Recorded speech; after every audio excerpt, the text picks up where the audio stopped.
All right, not that goes somewhere. My mistake here. Preseason jitters. I fix that. All right. It's preseason show. It's preseason show. I am living every guy's fantasy, a threesome with two other guys. I know it's Key's biggest fantasy. I know it's Keaton's biggest fantasy. It's going to be a great show. I'm really excited. But before I start, let's get some introductions out of the way. I have Keys, the K, and the Back Talk Brothers. How are you doing, sir? Hey, Dan, doing good. Thanks for having us on. Oh man, hey, thanks for coming on. I really appreciate it. And I have Keaton, the star of Keaton Talk Sports. Welcome, Keaton. How you doing, Dan? Thanks for having me on. Just excited for the regular season to start, for sure. It's very exciting. The Chiefs had their final preseason game last night. The Patriots have their final preseason game Sunday. I don't know if there's any big training camp battles or any big news, anything. Is Joe Milton going to be a starting quarterback? Are we going to find that out? Is there anything he can do to win that starting job? Or I don't know. I think it's going to be between, obviously, Jacoby Brissett and Drake May. That's what I've been hearing as of late. I know Brissett's supposed to start Sunday versus the Commanders. That's all I know for right now. But we'll see who becomes the starter come week one. It'll be interesting for sure. Dan, the answer to the question is yes. There is one thing he can do. He can call Jeff Galooly and get in touch with him and Tanya Harding. It's funny. There's only two teams that haven't announced a starting quarterback yet, and one's the New England Patriots, the other one's Pittsburgh Steelers, and that's an interesting topic. But I kind of want to lead off with what could be a potential big deal. CeeDee Lamb is not signed with Dallas. I've been hearing some discussion, some talks back and forth. I firmly believe something's going to get done, maybe even while we're live. Jamar Chase, we haven't talked about this. Jamar Chase is holding out, wants a big deal. He sent me something that he wants $40 million a year. And I don't know if this is going to get done. Now, it's kind of funny because Cincinnati's first two games are against our two teams. They're going to play the Patriots week one. They're going to play the Chiefs week two. This could potentially be a problem. Brandon Ayuk, I predicted would get traded. He's in limbo. Keaton, I'll start with you, man. I'm throwing out a lot, but there's a lot of preseason discussions that are going on, a lot of topics I want to touch base on, but these three wide receivers, these are big names. Fire away. Want to know what your opinion is, man. Yeah, the Jamar Chase one's definitely interesting. Him holding out because, you got him, and then you got T. Higgins, who isn't he looking for big money as well? Because he got franchise tag before during the offseason. Yeah, he's going to want to get paid. He's going to get $21 million this year, and and then next year, who knows what's going to happen? Nobody knows what's going to happen. Right.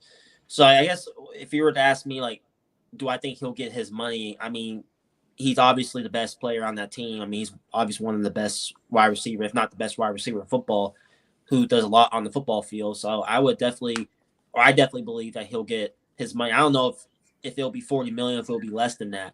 So it'll be interesting to see if he continues to hold out, if Cincinnati somehow doesn't find a way to meet that $40 million standard that he's looking for. And then the CeeDee Lamb situation, like I said, there was a topic about him or paying Micah Parsons because they're all looking for their money. So it's like, who do you value more if you're the Dallas Cowboys? So that's really, I don't really know what the situation is there in terms of who gets the money, who you let, who do you trade away or whatever the case is there down in Dallas. So it's definitely interesting, but I don't know to be honest, if you're asking me right now, I don't know what will happen in terms of the money.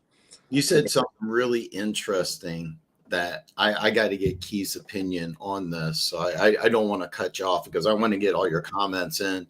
Both Keaton and Keys have to leave a little early tonight. Keys is robbing a bank tomorrow morning, and Keaton has a date with triplets later tonight. So it's an exciting weekend for both these guys. So if you have questions, get them in early. Keaton just said Jamar Chase is the best player on the Cincinnati Bengals. Now you've been adamant that Joe Burrow is only a system quarterback. Right. It's a tongue-in-cheek joke a little bit, but how? Let me ask you this here, because Keaton said something I thought was genius, calling Jamar Chase the best player on that team. Do you agree with that? And how important is Chase to the Cincinnati Bengals?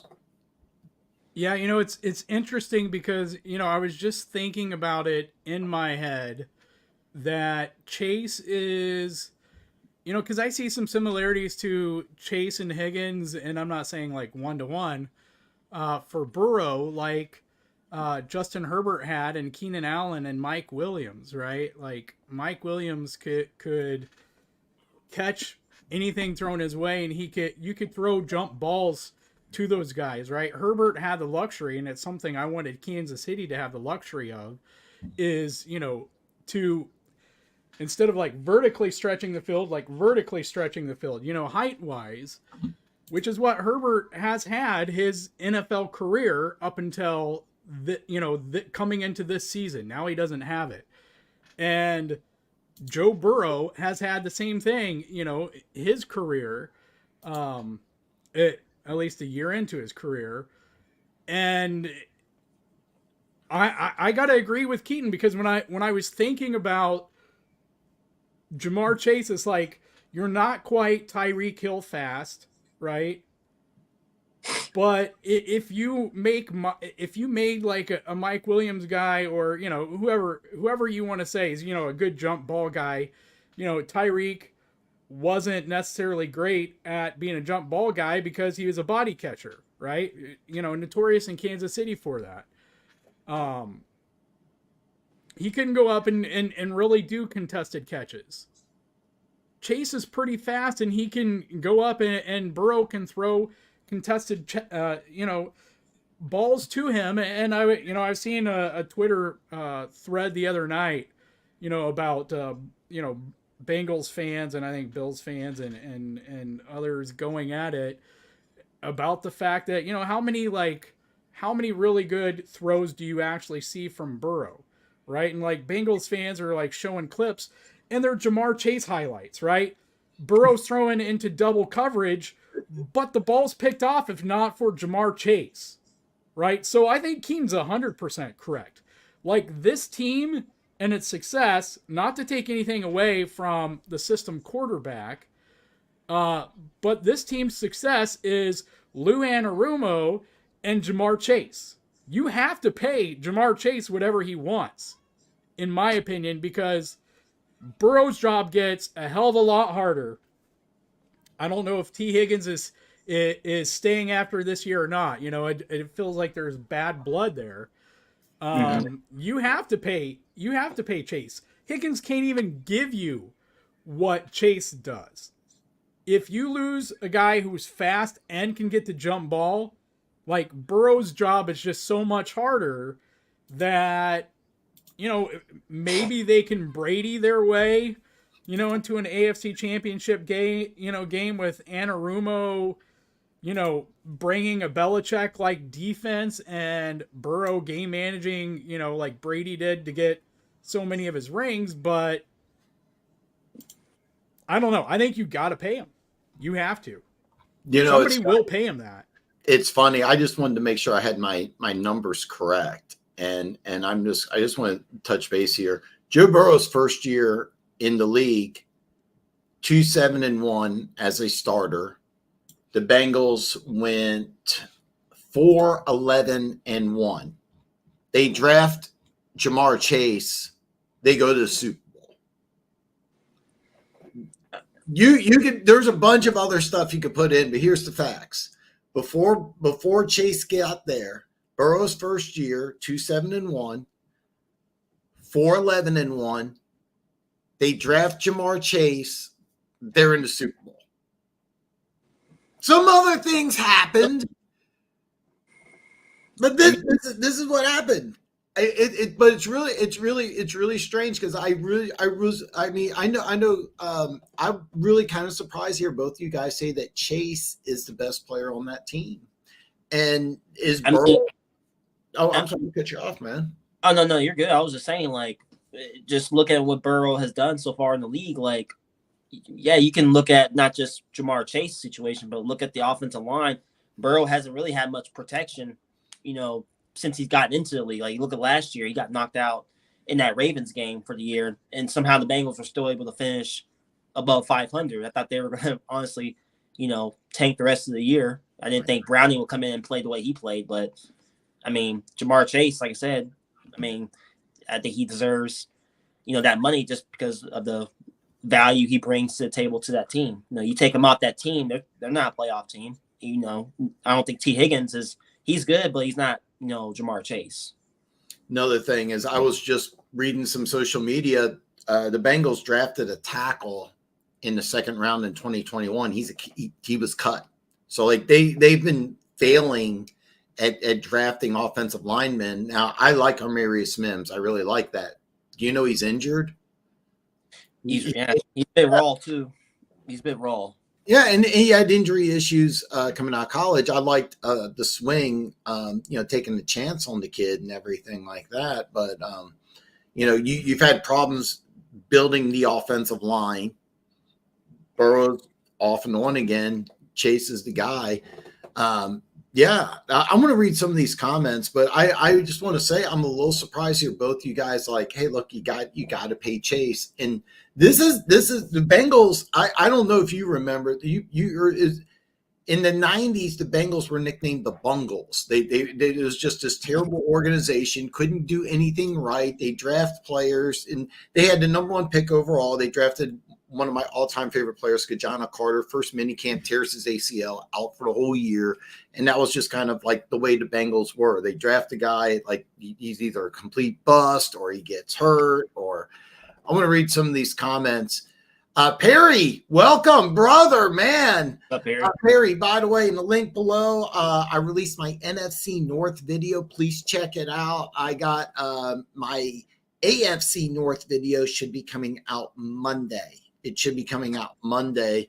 But Perry asked a question for us Chiefs fans. I don't know if you got a chance to watch any Chiefs preseason. Keaton. We have this undrafted running back. He's going to be fullback, running back, tight end, special teams player, and he's just been blowing up social media. He has a pet alligator. And he's just become a fan favorite. His name's Carson Steele, and he's been a lot of fun to watch for Chiefs fans. And you know what? I can rant. I got my energy drink. I don't know why I'm drinking it. I don't need it. It's that time of year. I mean, I'm really jacked up, man. Can you see the bang on my head? Like you can't see it here, but like I just smashed my head. There's like a hole in my head right here. Luckily, you guys can't see it. But Keys, let me ask you this here. Perry asked a great question. What is your opinion of Carson Steele? I can't say my full opinion on Carson Steele because it's inappropriate. But suffice it to say, I'm a huge fan of Carson Steele. He's a dog. I think we finally have our fourth and short answer.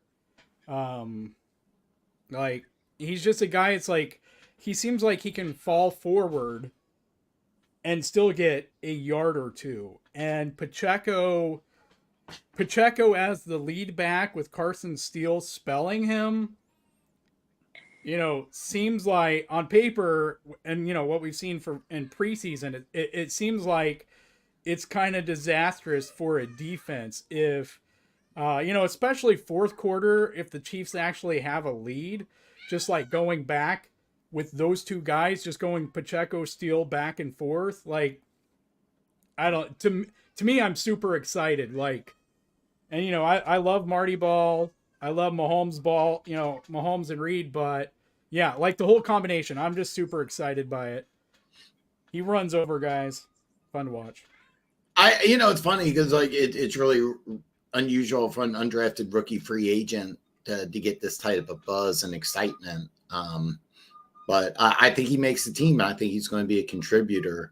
And look who's in the chat. Look who's in the chat. The B in the Back Talk brothers. The great one. The talent. Gooch. What up, Gooch? Man, good. The show's always better with some talent coming in. You never can have enough talent, even though we got some great talent here with Keys and Keaton Talk Sports here. I'm so honored to have you guys here. But Gooch brings up a great comment here. If the Bengals start off fast without Chase, he runs a risk of losing money because they may think that they don't need him. I double checked this when Keaton was talking. As of right now, this holdout has not affected the sports betting market. The Cincinnati Bengals are a massive 9.5 point favorite. It's fluctuated between 9. It's back at 9.5. Of all the games, I believe this is the largest point spread difference. I'm going to put some action on New England because I have a sneaky feeling the Bengals have started off 0-2 the last 2 years. I believe in trends. I said this last year about the Detroit Lions starting off slow and the Chiefs starting off fast, and everybody hated what happened the first week of the season. Nobody liked that bullshit, but I think there's a good chance the Bengals lose that game. I'm gonna take the points. I'm gonna take New England 9.5. Week 2, Bengals come to Arrowhead. Or no. The Chiefs. Is that it's at Arrowhead, yeah. Yeah, it's at Arrowhead. Yeah. So First let me game. double check this. Yeah, it's at Arrowhead. So week 2, you go to Arrowhead. You really think that you don't need Jamar Chase to play the Chiefs?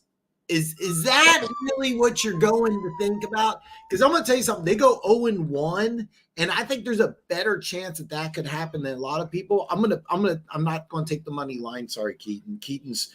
By the way, like I just want this is by the way really fucking sweet.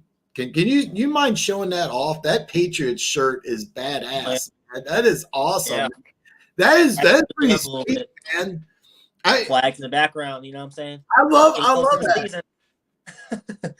So this is really weird. This is something I haven't gotten adjusted yet. So I live in Vegas, and they don't have Red Friday here in Vegas. They don't celebrate Chiefs Red Friday here in Vegas, and it's been throwing me off. So yeah.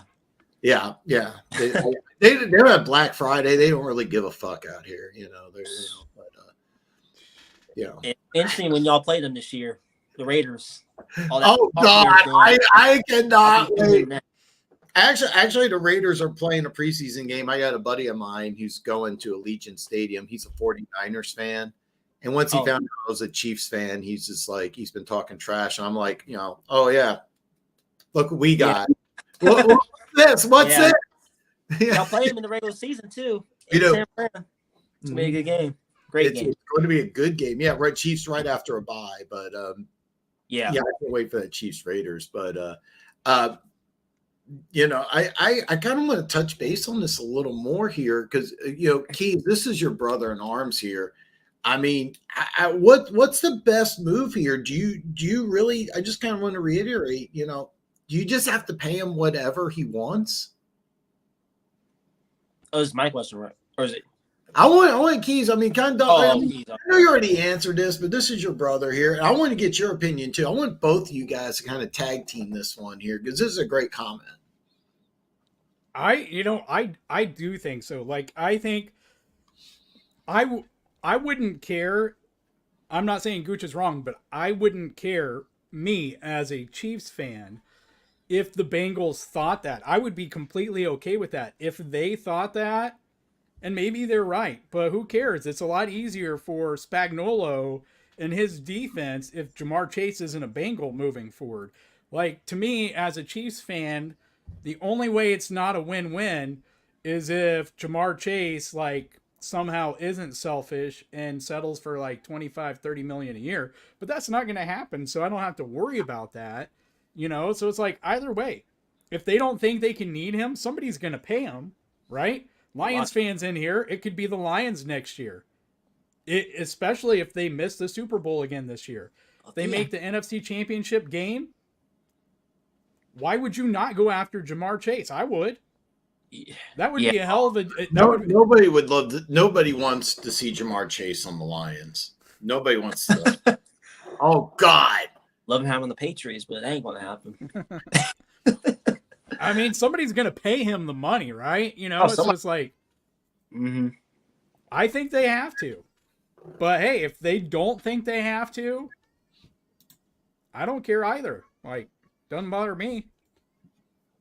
Yeah.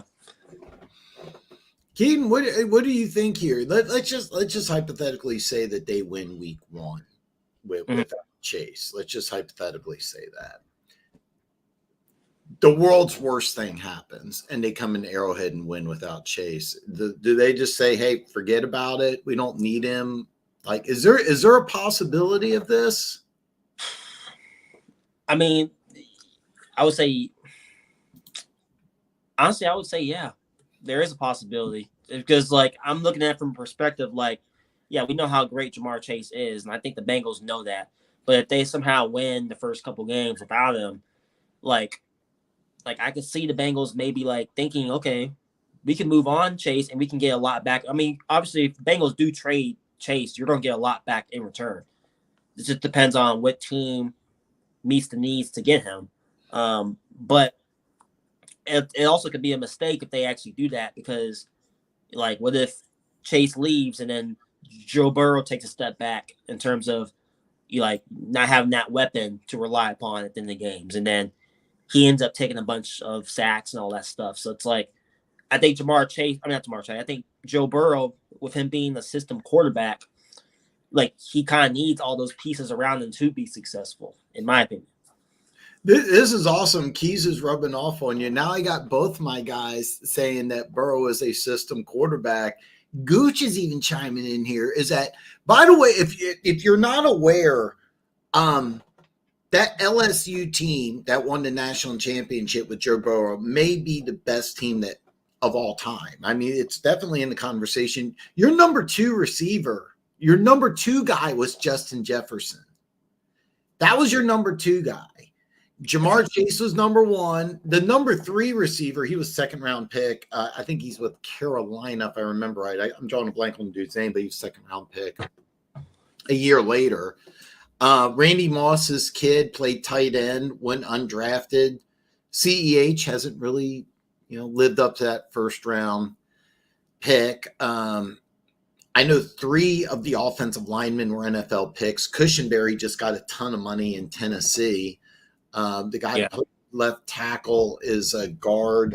He was a 4th-round pick from Washington, but he's with another team.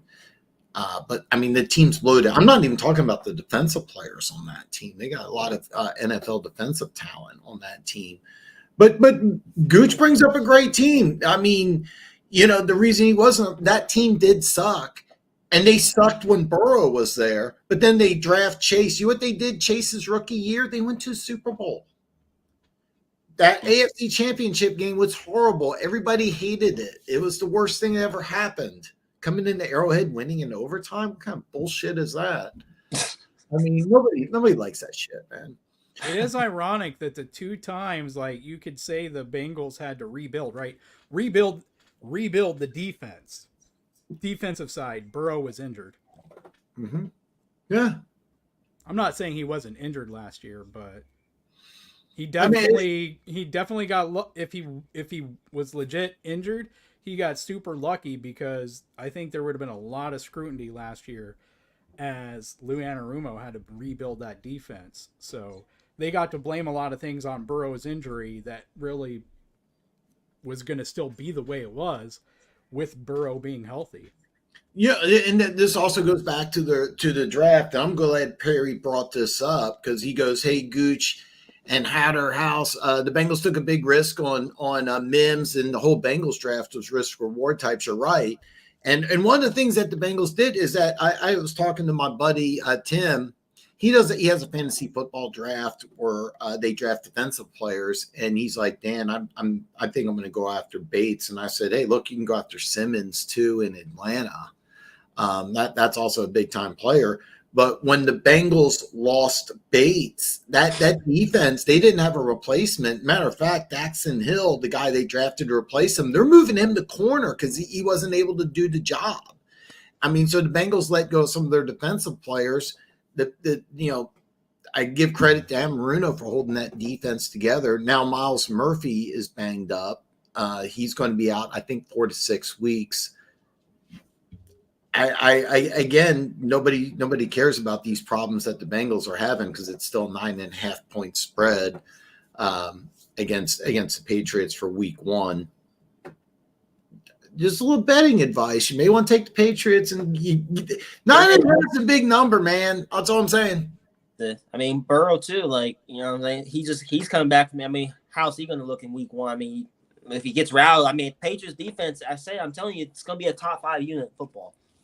I mean, you got a good defense. You got problems on the offensive line, quarterback coming off an injury. You got a wide receiver who is not there, who both you guys have said is the best player on that team. And I'm kind of surprised that both you guys are on the same page about that. This is fun. This is a good show. So well, if it's not Chase, then who do you think is the best player, Dan? I have a hard time arguing that, but I would say the best player is Burrow. But both you guys call him a system quarterback. I think that the guy might be elite, but can he stay healthy? We're gonna find out. We're gonna find out because I think there's a good chance Bengals could start the season 0-2. That's why I'm hoping that we can beat them and we can beat Seattle home. That'll be great. Start off 2-0. Have some of these teams start off slow. I'm hope. That's my hope. That's my hope. Hey, well, I will tell you this right now: the Chiefs beat Baltimore and Cincinnati the first 2 weeks of the season. That the Chiefs three-peat train is going to go full steam. I mean, it's going to get out of control. Week 1's going to be fun. By the way, week 1, I will be live 13 days from now. 13 days from now. And also, before I go any further, just a quick shout out here. The link below contains a link to BetUS. I'm getting my numbers from BetUS. I'm a proud affiliate with BetUS for this football season. Get a 125% bonus up to your first 3 deposits. I'm going to have a video with my first deposit. I haven't made that yet. I'm going to have the video coming out, but just letting you guys know, I'm putting my money where my mouth is. Right now, the line's 3. I'm hoping it drops to 2.5. I'm going to put some action on Kansas City week 1 and New England week 1. And I'll have a video out where I'm actually going to show you my bets. I just don't, talk the talk. I walk the walk. Gooch says Carson Steele is a football player's name like Dick Buckus. How do you not root for the guy? I think he makes the team, Gooch. Keys, don't encourage her. What a great show! Don't encourage him. What a great show! I'm going to try to get this right here. Boy, bro, Koi, yes. What up? Gooch wanted Orlando Brown Jr. to get paid. This invalidates. By the way, speaking of names, I have to practice the name for the Chiefs starting left tackle, Sua Matea. Penasul cousin. You say every vowel, basically. Mata. Yeah, I'm butchering it. I have to pronounce it. You, right? Baby. Kingsley, baby. Kingsley. Oh, I think it's Kingsley Suamatia, I think. That's how you say it. You say like every single vowel. It's Suamatia. Yeah, Yeah. I was way off too. I got to practice that because Trent Green was doing the pre. By the way, Trent Green's phenomenal on TV, but he does such a great job, and he was saying he's practicing that. I'm going to have to practice that. 13 days. That's it. Less than 2 weeks. 13 days. Chiefs Ravens. Hopefully I can get you guys to come on in the chat while I'm doing play-by-play, and hopefully the Chiefs win big time. Nobody wants to see the Ravens win that first game. Nobody wants to see that. I didn't like the Mims pick by the Bengals. They should have waited. It's a risk reward thing. If he stays healthy, he's going to be one of the best tackles in football. Training camp, they were gushing about him. They're gushing so much that they're Trent Brown, who they signed, I think it was a 1-year, $9 million deal. They're like, can you move inside because Mims is better? And I think if Mims stays healthy, he'll be a starting left tackle over Orlando Brown Jr. Unless they want to have Orlando Brown Jr. for next year or two, and Mims. But Mims got hurt, and he may not even play week 1. I'm saying, yeah. You got to find Concrete Blockfeet Jr.'s replacement because he's going to want a bigger deal sooner rather than later. Yeah, and that's what they did with Mims, and he's hurt already. We're not even done preseason, so I think they should have drafted.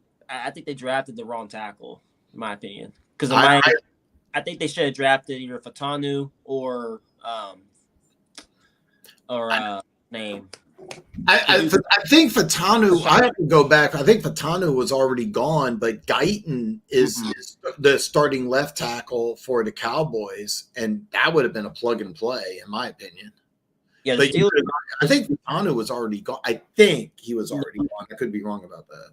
Yeah, Steelers were a couple picks behind the Bengals, so Fatanu went there to Pittsburgh. Cincinnati was 18, so they drafted Mims, but I think they should have drafted definitely Fatanu or Fashanu for sure. I'm trying to remember. I'm trying to remember where Pittsburgh drafted, but if Fatanu was available, that would have been bad. You're right. If Fatanu was available. I fell in love with Tyler Guyton. He's going to be a starting left tackle. I think that would have worked as well. Yeah. But yeah, Perry, you bring up a really good point. So you have all these problems on the offensive line, a quarterback coming back from injury. I love this. That I got two great hosts here telling me the same thing. Look, Chase is the best player on that team.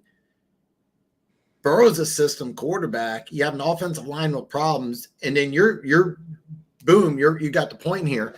And I'm telling you guys that all this stuff is equaling. Put some action on the Patriots week 1. Don't take the money line, but 9.5 is a smart bet. So you heard it here. Keaton and Keys said, withdraw your life savings, bet on the Patriots week 1. So that's what they're saying. The Vikings have been hit with a lot of bad injuries. Yeah. The Vikings have been snake bitten. Yeah, that's unfortunate. Yeah, it really is. It is heartbreaking. There was, by the way, I don't remember if it was ESPN or our lads, but a source I really respect.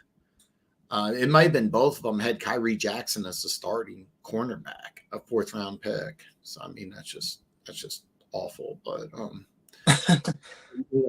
McCarthy tears his meniscus, and Vikings. Saints are in a really bad situation as well. Both tackles are banged up. One of their guards is banged up. It could be a disaster. I think they're going to take a step back. Yeah, that's what it looks like. Gooch said he wanted. Oh, I already read that one. If the Bengals don't pay Chase, the Bengals will need to retool. Yeah, I agree. I mean, what do you do?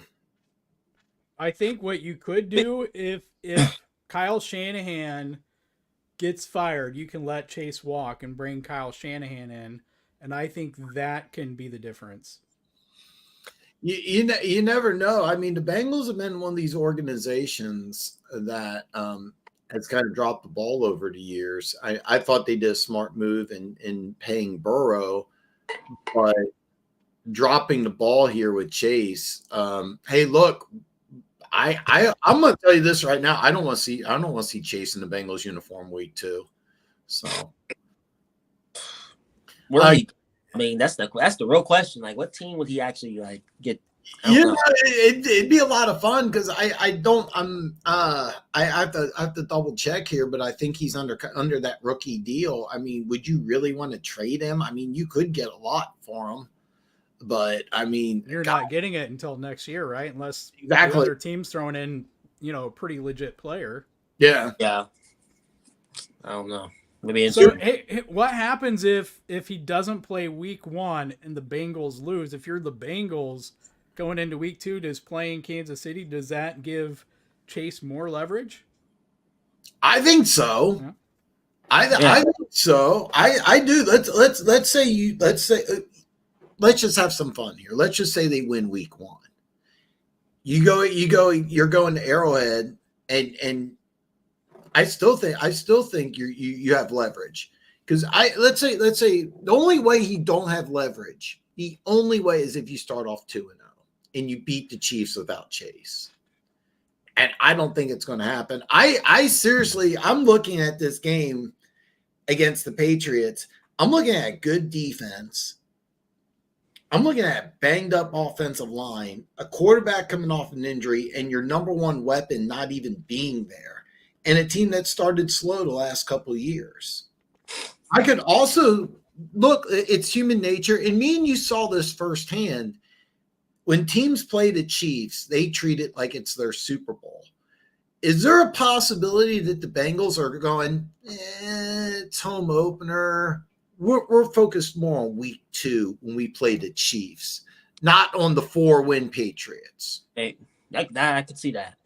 That's a good point, because I mean like I said, they beat the Chiefs before, so they probably know, okay, we can go in there and beat them again. So it's like, they could be overlooking the Patriots. I mean, everyone expects the Patriots to only win like 2 games, which I find ridiculous, but I think, like I said, that 9-point spread definitely will be 9.5. Don't forget the hook. Sure. The Patriots will definitely cover that. I'm telling you, I think you guys brought something up that makes a lot of sense. That hey, look, by the way, like how bad would it be if they do start off 0-2 and then you're forced to pay Chase an arm and a leg? Yeah, how much does that bang up or hurt the rest of your team? Gooch says I didn't want him to get paid. I felt we may have been stuck.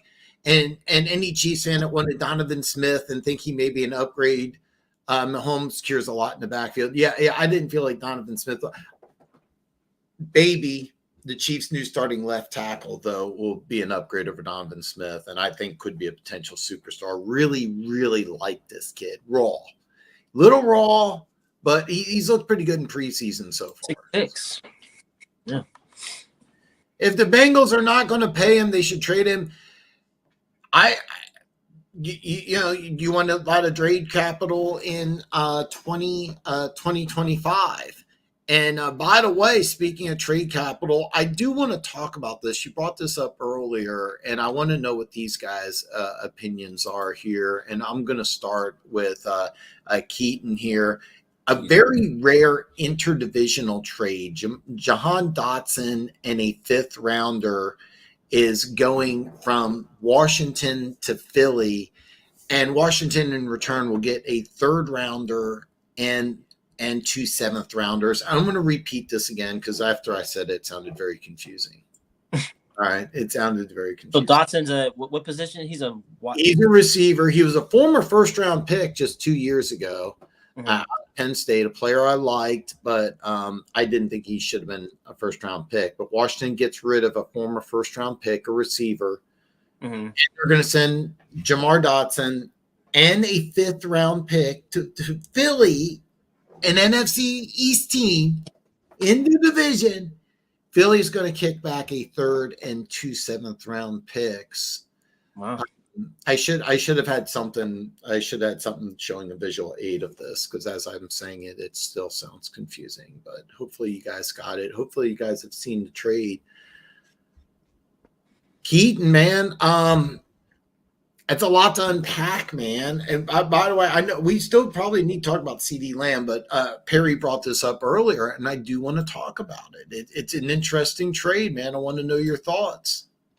Yeah, man. Like it's a trade that that makes Philly obviously better offensively. I mean, they were obviously one of the best offenses last season, but their defense in the back end obviously will let them down time and time again. Now that they covered the defensive side of the ball and back end, getting Cooper DeJean and Quinion Mitchell, guys who I think are going to be something special in this league. It's really going to help Philly's defense tremendously. And then already a good offense that they already have. Now you add, was it his name is Dotson, right? Yeah, Jamar Dotson. Yeah, Jamar Dotson. Yeah, just another guy that's going to just help make life easier for Jalen Hurts. So, I mean, honestly, I think Philadelphia is in a really good spot here to really, really improve in 2024 after, having that good start last year and collapsing at the end. So I think they're going to have a really good year on both sides of the ball. Let me throw this out at you because I wanted to bring up the CD Lamb trade. Does a move like this put Philly over Dallas? Oh yeah, for sure. Oh, for sure. Yeah. Okay. I think looking at it off of what each team did, and Dallas hasn't done anything this offseason to improve. I'm just not. Their defense is legit with Micah Parsons, but they were pretty quiet this offseason. I think Philadelphia is gonna. I think they're gonna be NFC East champions this year for sure. Oh wow. That is awesome. You heard it here now, folks. Keaton says, bet your life savings on Philly winning the NFC East. I love it. Keys, are you going to tell Keaton he's wrong? I'm not going to tell him he's wrong because, I mean, here's the thing. I think over the last few years that I'm a Vic Fangio fan. And bringing him in, I think was a great move for the Eagles. Now, I still don't care for Prick Sirianni, and I think it's really hard, to replace Jason Kelce. But is it Jeff Stoutland? I almost said Pentland. That's baseball. Jeff Stoutland's their offensive line coach. Hell of an offensive line coach, right? So, I think it's one of those things where if a team can do it, it's that team with that offensive line coach. Maybe Vic Fangio being an old guy. What's going on? I'm laughing at this statement here. So Keys points out, I cannot be held liable for the things Dan says and attributes to me while I'm cooking. I thought Gooch and Hannah were going at it in the chat again. But anyway, I think Fangio being old and having been a head coach, he might be able to be there to keep Sirianni in line. Or who knows, maybe the Eagles, when they had that end of the year meeting, were quite frank with him. It's like, you're an NFL head coach. It's time for you to grow up instead of acting like a moronic frat boy. I don't know. But, they've been collecting talent on that defense, but where's the fruition? Where's the blooming of that talent? Vic Fangio, if I was an Eagles fan, would at least give me hope of that and, the ability to maximize that defensive talent. And yeah, I think adding Dotson to, Smith and Brown is a great, and you've changed your offensive coordinator as well. So I think it's really going to help Jalen Hurts. And who was they brought in a new running back too, right? Saquon Barkley. Yeah. So, I mean, that offense, listen, even if they hadn't made this trade, I still would have had them winning above Dallas just based on bringing in Fangio and what he's going to mean to that defense. But yeah, I mean, having a legit number 3 option now, I mean, over 1,000 yards over the last, couple of years or whatever. You're changing offensive coordinators every year. You're changing, what good quarterback has he had? And so, now he's the third option in that offense, in the passing game. Like, to me, I mean, you're wanting me to disagree with Keaton, Dan. I know it makes good show, but I mean, the fact of the matter is he's right. Yeah. I don't see Dallas winning this. I could be wrong. Keaton could be wrong, but I mean, there's a reason that there's lots of good Cowboys memes out there all year long during the football season. So, it's funny. Even the chat is saying that Philly. I got a feeling Perry's saying this. I got Rhinos Roundtable in the house. He goes, I agree with the guy on the right. Philly should win the division. Who's going to be a running back threat in Dallas? I've been saying it. I fully expected Dalvin Cook the sign, and he hasn't. I'm going to guess Rhinos Roundtable does not think that Ezekiel Elliott is going to get into a DeLorean and go back in time to 2019, where he was maybe one of the best 3 or 4 running backs in football. How does Quinn leaving as defensive coordinator going to affect the defense? That's an interesting question. That is an interesting question. And speaking of Barkley, can he stay healthy and put up numbers, or will he just be okay? That's a fair question. Let me go back and kind of dissect this trade a little bit. First of all, Jamar Dotson was a player I absolutely loved coming out of Penn State, but he was listed 6'1", 185. He was going to go to the combine, run a 4.3 something. Arrives in Indianapolis. He's 5'11", he's 173, and he ran a 4.5 something. And I said, oh, okay, well, he's the second round pick all day long. And Washington could have gotten Chris Olave, who's looking really good with not a lot of help there in New Orleans. Dotson's been banged up, injured. Washington now, new owner, all sorts of issues. They got a new quarterback again, a new offensive coordinator again. I don't have a problem with them saying, okay, look, this didn't work out. It was one of Ron Rivera's many misses. Yeah. And get a third round and a couple 7th rounders. I don't have a problem with it. Philly, on the other hand, I've been saying I got a buddy of mine who's a Cowboys fan. I've been telling him I think the Cowboys are the best team in the NFC East. I've been saying, look, this was the 12-win team. They were a team that was my pick to win the Super Bowl. I'm a little stubborn here. But I'm looking at what Philly's doing, and it's like, man, I love Fangio. What was the problem with Philly last year? Defense fell apart. Defense, yeah. Yeah. I want to touch base on what Keys said, and it was something genius. He goes, you got your head coach acting like a frat boy. Because I remember Keys was like, this is not how a head coach should act. And he's by the way, excuse me, I got a frog in my throat here. Here I am admitting I'm wrong about something, so of course I'm getting choked up. For those who don't know, when Philly beat the Kansas City Chiefs on Monday night to go 10-1, best record in football, after a bye, big win against the team that won the Super Bowl against your Eagles the year before, Sirianni got into a yelling match with some of the Chiefs fans. Keys said, hey, look, I don't think the head coach should be acting this way. And I was like, that's not that big of a deal. You know what happened to Philly after that game? They just fell apart. They went 1-5 to end the season. Did you remember watching that game in the playoffs against the Bucs? They looked like they were in a bored third preseason game. I mean, this was a listless team that didn't want to tackle, that didn't want to block. I mean, Tampa Bay, I think the score was 32-7 or something ridiculous like that. I mean, give credit to Tampa Bay, but going into the playoffs, was any NFC team really going, oh, wow, watch out for the Bucs?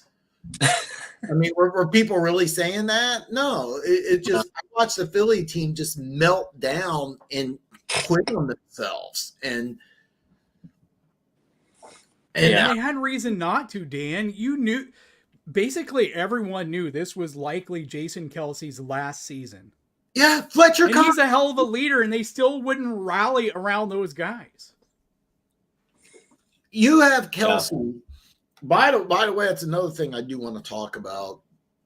I can't believe I just had a space here. 50 minutes into the show, Creed Humphrey. Creed Humphrey just became the NFL's highest paid center by a massive margin here. And you have not only a future Hall of Famer, one of the greatest centers to ever play. Even though it was his final game, you could have said, hey, Kelsey is the best center in football. And it's like, you can't really say, no, definitely not. It's definitely Humphrey. Or some Lions fans have told me that they thought, drawing a blank on the Lions center's name. He's been Ragnow. Yeah, he's been banged up, but like when he's healthy, he's really, really, really good. But if you're talking about the best centers in football, if you told me Kelsey, I can't tell you definitely no. I actually thought 2 years ago Humphrey might have been the best center in football over Kelsey. Last year he seemed to struggle a little bit, but I want to give a shout out because Creed Humphrey is one of my favorite players, and I think going into this year with Kelsey retiring, I think he's the best center in football. I mean. Yeah. Am I just being? I mean, look, I'm wearing a Chiefs shirt. I mean, it's obvious I'm fucking biased here, but I mean, Creed Humphrey's the best center in football. I mean, am I getting some arguments? He didn't make the NFL's top 100 list, to the best of my knowledge. I mean, me and Keaton did a show. He definitely wasn't in the top 50. Something Keaton was really pissed off about, by the way. I mean, like I said, he's a guy that he does his job, man. If he protects Patrick Mahomes, I mean, that's all that matters. You protect your franchise quarterback, and that's all that matters. Then they gives him time to throw the ball down the field. So yeah. Perry asked a good question here. I'll fire this off with Keys here. Speaking of Barkley, can he stay healthy and put up numbers, or will he just be okay? You brought up. You didn't think very highly of Sirianni. Me and you both love Fangio. Kellen Moore comes into this offense. I always been a pass-happy guy. Was recently with the Chargers coaching staff under Brandon Staley, which I wish was still the Chargers head coach. Has he been picked up by anyone yet? I don't think he has. You know what? He went somewhere as in a defensive assistant. I'm drawing a blank on who. I think it might have been the Rams. I think he went back to the Rams. And back to the 49ers. Was it 49ers? Yeah, assistant head coach. Oh, okay. According to Wikipedia. So his job is to get Kyle Shanahan his coffee in the morning. And hopefully he'll that up. I think it does, but I mean, Barkley's a big time name. I don't know if you got to watch the Hard Knocks special or not with the Giants. I thought it was entertaining, but I also like when watching that. Like I can't put my finger on it, but it's like this is a bad team. This is going to be a bad year. I can't put my finger on exactly what it was, but. Barkley, is he going to stay healthy, put up big numbers? Is he going to fit in this Philly offense? I mean, what were your thoughts here? Perry has a good question. Yeah, I guess I think I'm higher on Kellen Moore than you are, based off of conversations the last couple of years. But, I mean, I think having Barkley is not a necessity. I think it's a luxury, for that offense. And so one, they don't even have to give him, like in New York, he was mostly the offense, right? They don't have to do that in Philly. I mean, especially now you got Dotson, you have 3 receivers, right? I'm blanking on who the tight end is. Jalen Hurts can run. Dallas Goedert. He's pretty good. He's pretty good. Mm-hmm. Jalen Hurts can run a little bit. Like, you don't need him to have, the workload that he really needed to have, even if he could stay healthy in New York. You don't need that from him, right? I mean, if nothing else, if you just used him, very smart, kind of like in a way that you wanted the Lion and you campaigned for the Lions to use, Jamar Gibbs last year, or the way that the Chiefs had used Jerick McKinnon in past years before this last year, when he started to wear down more again. But, just picking those spots, 10, 15, touches. No, I actually really agree with that. I think it's genius. Keaton, I'm going to ask you the same question here, even though I kind of jumped on the Keys bandwagon and told him how smart he was here. Let's get your opinion here. I mean, don't have us sway your opinion here. But speaking of Saquon Barkley, can he stay healthy? Is he going to put up huge numbers? Should he be? A lot of people hit me up this week about fantasy football advice. I was trying to help a lot of guys out with their fantasy football draft, and I've been saying the same thing. Like, Barkley's, if he stays healthy, he's going to put up big numbers, but I don't know. Man, what are your thoughts here? This is a great question by Perry. I mean, look at the situation that he was in New York. I don't think he was really put in a fair spot in New York. Like, what I mean by that is the Giants never really had a good offensive line anyways. So it's like all the pressure was on Saquon to create offensively. Guys, our defenses were stacking the box against him because the rest of the offense wasn't doing anything. So now that he's in Philly, he has more pieces around him at the wide receiver position. Jalen Hurts, given what he does with his legs and throwing the football and an improved defense, I think Saquon's in a better spot to have a better season than he did in New York, even though, like I say, he was pretty much the whole offense in New York. But I think he's going to have a really solid year in Philadelphia with the other guys around him. So that's what I believe. Are you telling me the Eagles have a better offensive line than the Giants? Hmm? Really? Are you sure? Giants don't have to. They don't have a good offensive line at all. I honestly think, I think the Giants, I think they're gonna have a really bad season just because of that situation. Yeah, I don't see the Giants. And then watching them in preseason, and then watching Daniel Jones in preseason. He's not in it at all. They should have drafted him. Honestly, I don't even know. Honestly, I don't think people are saying Giants should have drafted a quarterback, but still, you're putting a rookie quarterback behind that bad offensive line. I don't know what. Honestly, I don't know what they go from here. I don't know. I don't know. I know that they added a bunch of pieces in free agency, but I'm not sold on the offensive line. I've never been high on Daniel Jones. Yeah.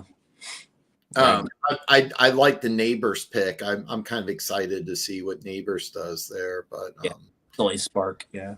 Yeah, I'm look when I look at that Giants team, I don't see a way that team wins more than 7 games. I don't. I mean, it just. They win any more than. I don't know. They have a tough schedule too. It's not like that schedule's tough. Yeah, that NFC is tough, man. Oh, look who's in the chat, Denver Gator. What's up, nerds? Did you guys catch the epic ending to Division III women's water polo semi-final? I did not catch that, actually. Denver Gators having some fun here. If are you talking Kyle Shanahan, Perry? Because I'd have a hard time seeing him get fired. I would be kind of surprised. Are you talking Kyle Shanahan for the 49ers? Because I'm just going to say, if that's the guy you're referring to, I have a hard time seeing him being on the hot seat. But you let me know. That's what Denver Gators saying is that I don't see it. Are you talking Kyle Shanahan for the 49ers? If you don't mind, give me a heads up. I just want to clarify if you are talking about him, because or if you're talking about somebody else here. Yeah. By the way, speaking of hot, it's like 110 outside today. It's a cold day here in Vegas. It's cold. Yeah, it's cold out here. It's like 109 only. People wearing winter coats. I'm with Doug in. Okay, it took me a second. Doug in Kansas, man. Hey, Doug in Kansas, man. Thanks for joining us, brother. I don't recognize you, so man, thanks for joining us. Assuming you're somebody new. Safety room looks great. By the way, the Chiefs' 4th round pick had a phenomenal game. He looks like I think this guy he's going to have an impact this year. Jalen Hicks, 4th-round pick out of Washington State, a player I really like. Chiefs got a pair of 4th-round picks that I'm really, really high on. Jalen Hicks, and I just drew a complete blank on the TCU tight end, former quarterback, which, by the way, should sound familiar to you. Wiley? Yeah. Travis Kelce was a former quarterback turned tight end. And Wiley, a former quarterback turned tight end, 4th-round pick out of TCU. I don't think he'll play much this year, but future looks bright. But yeah, you're right. The safety room does look great. Any of our concerned about our cornerback number 2 room? Thoughts? I'm going to ask Keys and Keaton. I want to get your opinion on this, but I know that your knowledge of the Chiefs. Probably, you're more worried about Monday night, questioning who's going to be the starting quarterback. I understand your thought process there. Maybe you're not caring about the number 2 corner of the Kansas City Chiefs, but if you have any thoughts, I do want to hear from you, but I'm going to hit Keys first here. Keys, Chiefs are trying to three-peat here. Cornerback number 2, is that a problem? I don't know about cornerback number 2. I think cornerback number 3, and I think what Doug is getting at is, listen, I like Joshua Williams. I like his story, but he has a fair amount of reps that kind of scare you, right? And if you're going up against a good offensive coordinator, who can manipulate, how the defensive, where the defensive coverage rolls, and can make Joshua Williams have to defend certain players, it's not a good day for that defense. And I think that's kind of what Doug is getting at is, it's what, year 3 for him? It's year 3 for Watson. Yeah.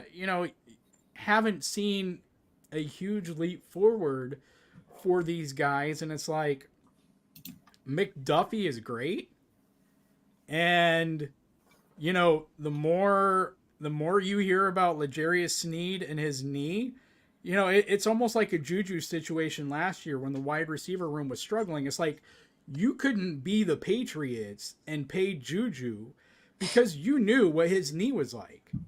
You knew, if you're Brett Veach, you have all the medicals.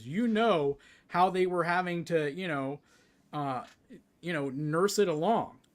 It was the same way with L'Jarius Sneed and the Chiefs, right? There's like a Tennessean article out about like, what does L'Jarius Sneed do? Since he doesn't practice and he hasn't played in a preseason game, but he's healthy. And he said, they quoted him in the article saying, this is the same plan he had with Kansas City last year. This is what they did. He didn't practice. And it's like, you can't give a huge contract to a guy that you can't even count on to practice, and you have to nurse him along and just have him in for games, right? You can do that to Patrick Mahomes in the playoffs. You can do that with one of your stars in the playoffs, especially as you get deeper, but you're having to do this all season long.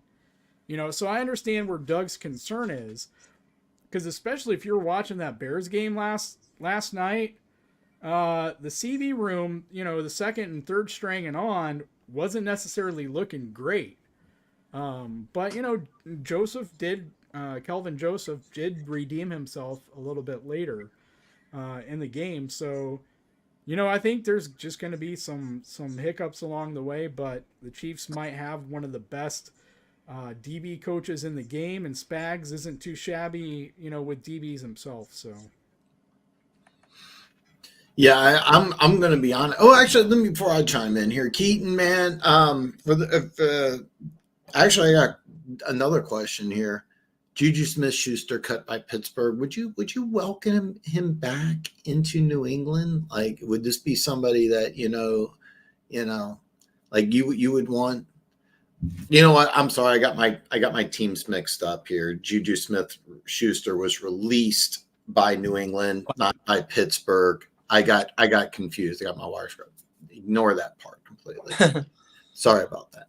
Maybe. Yeah. Cornerback. I dropped the ball here. I'm in preseason mode. I dropped the ball. I'm sorry, guys. Let me ask you this here. Cornerback number 2. I'm throwing you kind of a curveball here. I don't expect you to know too much about this, but look, the L'Jarius Sneed, big time free agent. Now he's in Tennessee. Is this something that Chiefs fans need to be worried about, or are you just thinking, nah, Chiefs are fine. They're going to win a 3rd Super Bowl. Everything's good in the world. Well, I could say losing L'Jarius Sneed, obviously. I mean, I don't know how you guys. I mean, it pretty much hurts like a little bit on that side, given like what he did for you guys last year and stuff like that. But I mean, even though if your defense isn't like great like it was last year, I'm not saying it's going to be the best, but it's still one of the top defenses in the league.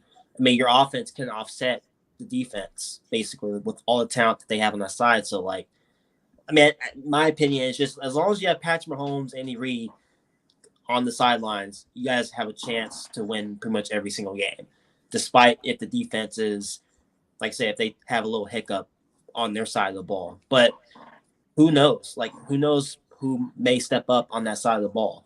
So it's like, at the end of the day, it's the Kansas City Chiefs. They're on the quest to 3-piece. So, like, people start counting them out because of their defense not being as good. Like, I think they'll be fine just because I think their offense will be able to make up for the on that side of the ball at corner. Yeah, I think it's going to hurt, but Keys brings up a good point. The Chiefs had a choice to sign Chris Jones or L'Jarius Sneed, and normally what the Chiefs would do is go with the younger guy, but they went with Chris Jones, and we're speculating, but it's probably a medical issue. You don't want to give a guy a big time contract who has questionable medicals. Perry does so. Kyle Shanahan. I just want to tell. I'm going to ask these two guys because I don't think Kyle Shanahan. I personally think Kyle Shanahan could have a bad year with the Niners. Bad year. Let's just have some fun. A lot of injuries. They go 5-12. I think Shanahan would be back. Keys Keaton. Is there any chance Kyle Shanahan's on the hot seat? I mean, I would say it's kind of hard for him to be on the hot seat. I mean, you've been to the Super Bowl last year. I mean, the past, couple times? I don't know how many years. They've been in the Super Bowl a lot throughout the years, but, like, they've come up short against the Chiefs. So I guess if you're wondering, if you're a 49ers fan, like, okay, do I need to move on from Kyle Shanahan? But the only question is, who are you going to bring in if you replace him? That would be my only question. So I just kind of find it hard for him to go anywhere other than with the 49ers. I mean, he's taking them to the Super Bowl. It's just a matter of them getting over that hump against the Chiefs or whoever they meet up in the Super Bowl. Keys, Kyle Shanahan, is possibilities on the hot seat. Is Bill Belichick a better coach for the 49ers? I mean, if you could bring in a good offensive coordinator and Bill wouldn't get a say in that, then because you have too many offensive pieces, right? Like, for all the things that Belichick was good at scouting and all of that, wide receivers were not one of them. Just we're being honest here, right? Tight ends, not too bad. There were a lot of positions he was great at, but if you think back to it, who were the wide receivers that he drafted, right? There were guys he got in free agency. There were guys, he traded for cheap, mainly because of the Raiders. But I mean, draft wise, so it would be a little sad as a football fan, not as a Chiefs fan, but as a football fan to see that offense, go away. Right. But I mean, if Ben Johnson was like willing to come be an offensive coordinator, you know what I mean? If you had some kind of sweetheart deal where like Belichick's like, 2 more years or whatever, and then I'm done type of thing. But yeah, like I said in the chat, I think about the only way Shanahan gets fired is if he leads them to another Super Bowl, they have another lead, and they blow it again 1 or 2 more times, right? Because I think I think the thing for Shanahan is that, in a way, you could compare him to Andy Reid pre-Patrick Mahomes. On the one hand, right? Like, Andy Reid wasn't winning it. And even that first time against the 49ers, coming into that game, there was a lot of scrutiny on Andy Reid. Like, can he win the big one? Mhm. Will he run the ball? Will he commit to running the ball? So I think that's one of the main issues there with it. But the other reason is because nobody else is doing it, right? Other than Tom Brady, with the Chiefs losing an All-Pro right tackle, losing their Pro Bowl left tackle, and starting 4 new offensive linemen with basically the whole offensive line being backups and playing out of position. Mike Rimmers was a backup right tackle playing left tackle in that game, starting, on and on. Like, Brady got his Super Bowl win with the Bucs, but outside of that, what team, other than a Brady-led team, what team in the Mahomes era is beating Mahomes, right? John Harbaugh hasn't beaten Mahomes in the playoffs. Sean McDermott and Josh Allen haven't beaten, and so, like, when you look at it that way, it's like, can you really fault Kyle Shanahan for making it to the Super Bowl, twice in the Mahomes era, having his team having the lead twice in the Mahomes era? What? Yeah. Right? And losing to Patrick Mahomes, who, some people say is already the GOAT. A lot of other people would say, he's already number 2, or, right there in the top 3, whatever. But, and by the way, if they had the lead in that game, in those 2 games, what side of the ball was responsible, ultimately for giving that up? Was it Shanahan's offense or? Yeah. I mean, Well, they did fire the defensive coordinator pretty much right after the game. Like, hey, you can't stop Mahomes, you're fired, and that just makes sense. That's just a smart move, but no, I think we all agree, Perry. All 3 of us think that Shanahan's out on the hot seat. Your question was, what team would he be a good fit for? I think any team that needs a head coach, I think he's an excellent coach. Hey, you can't beat Mahomes in the Super Bowl. It's not too many people can. I mean, so we don't see that. Like, I'll be honest with you. I got several coaches that I would put on the hot seat, starting with Brian Dable in New York. Oh. Yeah, I would be shocked unless the Giants somehow win 10 games, go to the playoffs. Yeah. I think he's on the hot seat. Mike McCarthy. Robert McCarthy. Yeah, Mike McCarthy. His contract's up. You never know what they're going to do in Dallas. Robert Saleh. Is Saleh in New York? He's got to do something. With that talent, if they'll make the playoffs this year, you're Jets. Yeah, you're gone. Yeah. I want to, because I was really thinking this could be a sleeper team, but I'm looking at the injuries and the inconsistency on offense. Dennis Allen with the Saints, that could be a disaster. That looks like that seriously, that's got the stench of like a 3-4 win team. The Saints were kind of a sleeper. I could see that. Who else? I said Mike McCarthy. Or I said that. Some people think that Doug Peterson with the Jaguars, with that collapse. Remember, they were 7-3. Oh, yeah, true. Yeah, I mean, a lot of people think that that's a team that they don't make the playoffs. Can I throw out a controversial one here? What's that? Don't fight me on this. If you think about it for a second, Antonio Pierce. Oh, I definitely think he's on the hot seat. I don't think he should be, but Mark Davis. I'm going to tell you something. I've been listening. I listen to a lot of Raiders sports talk out here, and they think that this is a playoff team. And a lot of them do. Yes, they do. They think this is a playoff team, and I'm like, guys, there is no way that this is going to be at best. I'm thinking at best the ceiling is the 20th best offense in football. There is no way this offense is going to be there. This has bottom 5 offense written all over it. I mean, there's no way this Raiders offense is going to be good.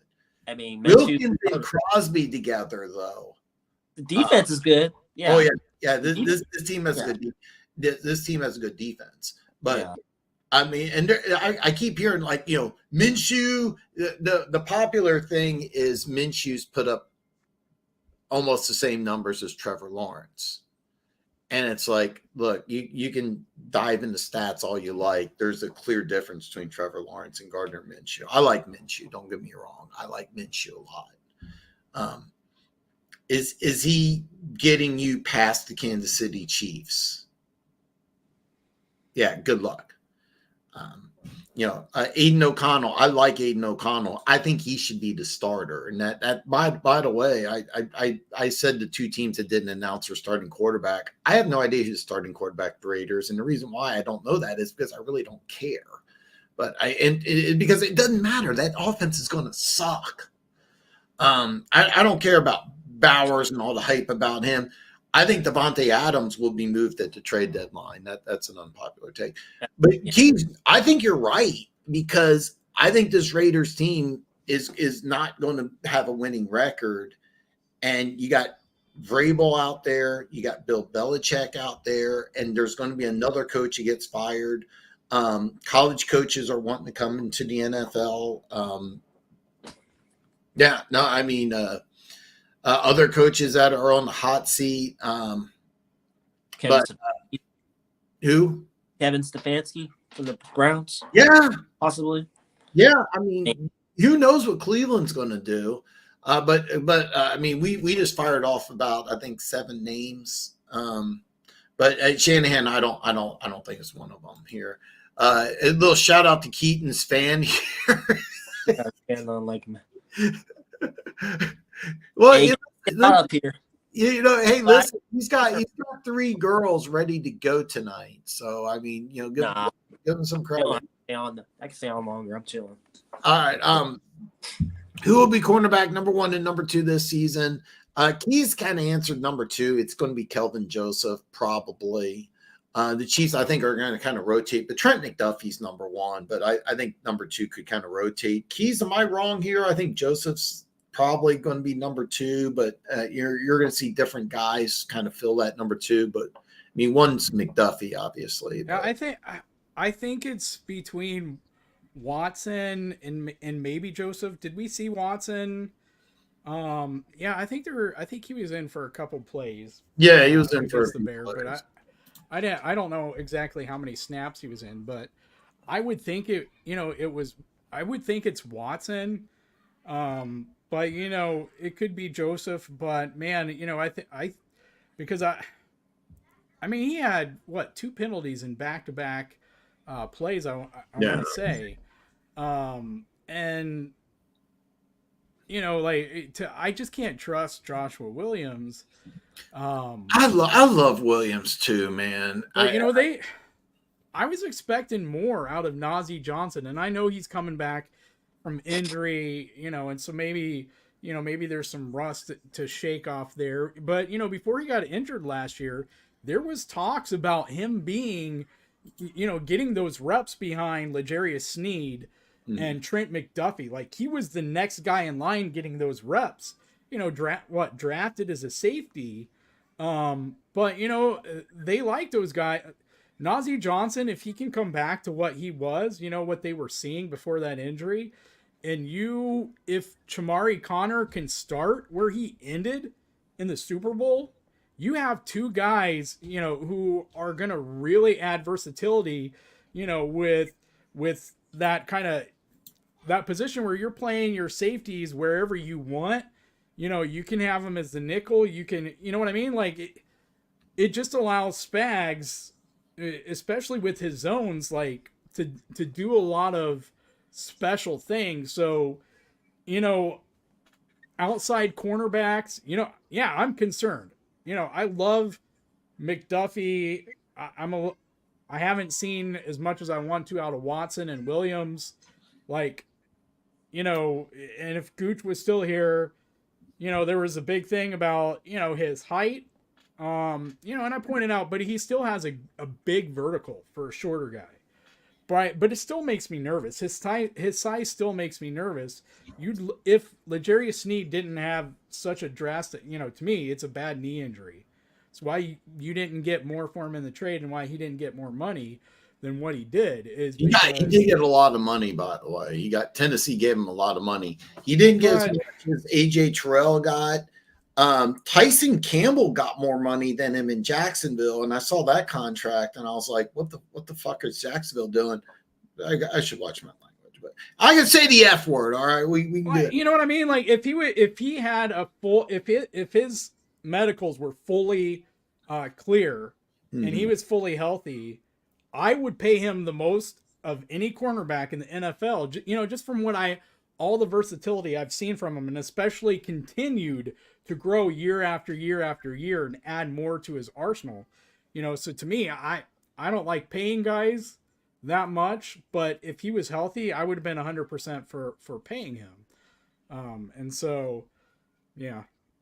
I do want to talk about this because I know I got you guys on time constraints, but so I do want to throw this in here before I end this, before one or both of you guys got to go. But AJ Terrell signed a big deal with the Falcons, and I just thought that was genius. I'm a huge AJ Terrell fan. I liked him coming out of Clemson. I've been watching him play. He was a little banged up last year, but when he's healthy, that's a top 5. I think 5 corner, maybe definitely top 10, top 5. I do want to touch base on that. I want to read some comments here. Perry says at Denver Gator, who's your number 1 quarterback for the draft? Perry, I'm going to answer this for Denver Gator, and that's Shadir Sanders, hands down. Denver Gator says he's definitely going to be the number 1 pick in the draft. Says he's easily the best quarterback in the draft. Says he's going to win the Heisman, and he's been saying that all year. He's been saying that all summer. He almost likes him as much as Will Levis. So, by the way, that's complete sarcasm right there. Denver Gator, I actually don't know who Denver Gator's number 1 pick in the draft is, but Doug in Kansas agrees with Keys here. Denver Gator says, no, okay, I'm not sure Denver Gator, but I think he means in like the 2025, but if I misread that, he says my number 1 quarterback in the draft, I believe Bo for 6, Bo Nix. Other than bias, I say Jaden Daniels if he stays healthy. Not sure about Caleb, may have the biggest flashes. I'm gonna say go for this year. I think Jaden Daniels had the best rookie season. Bo Nix has been very impressive. Oh yeah, I think Jaden Daniels is going to really have some fun, and I like the another name, Kingsbury. I like the Kingsbury hire.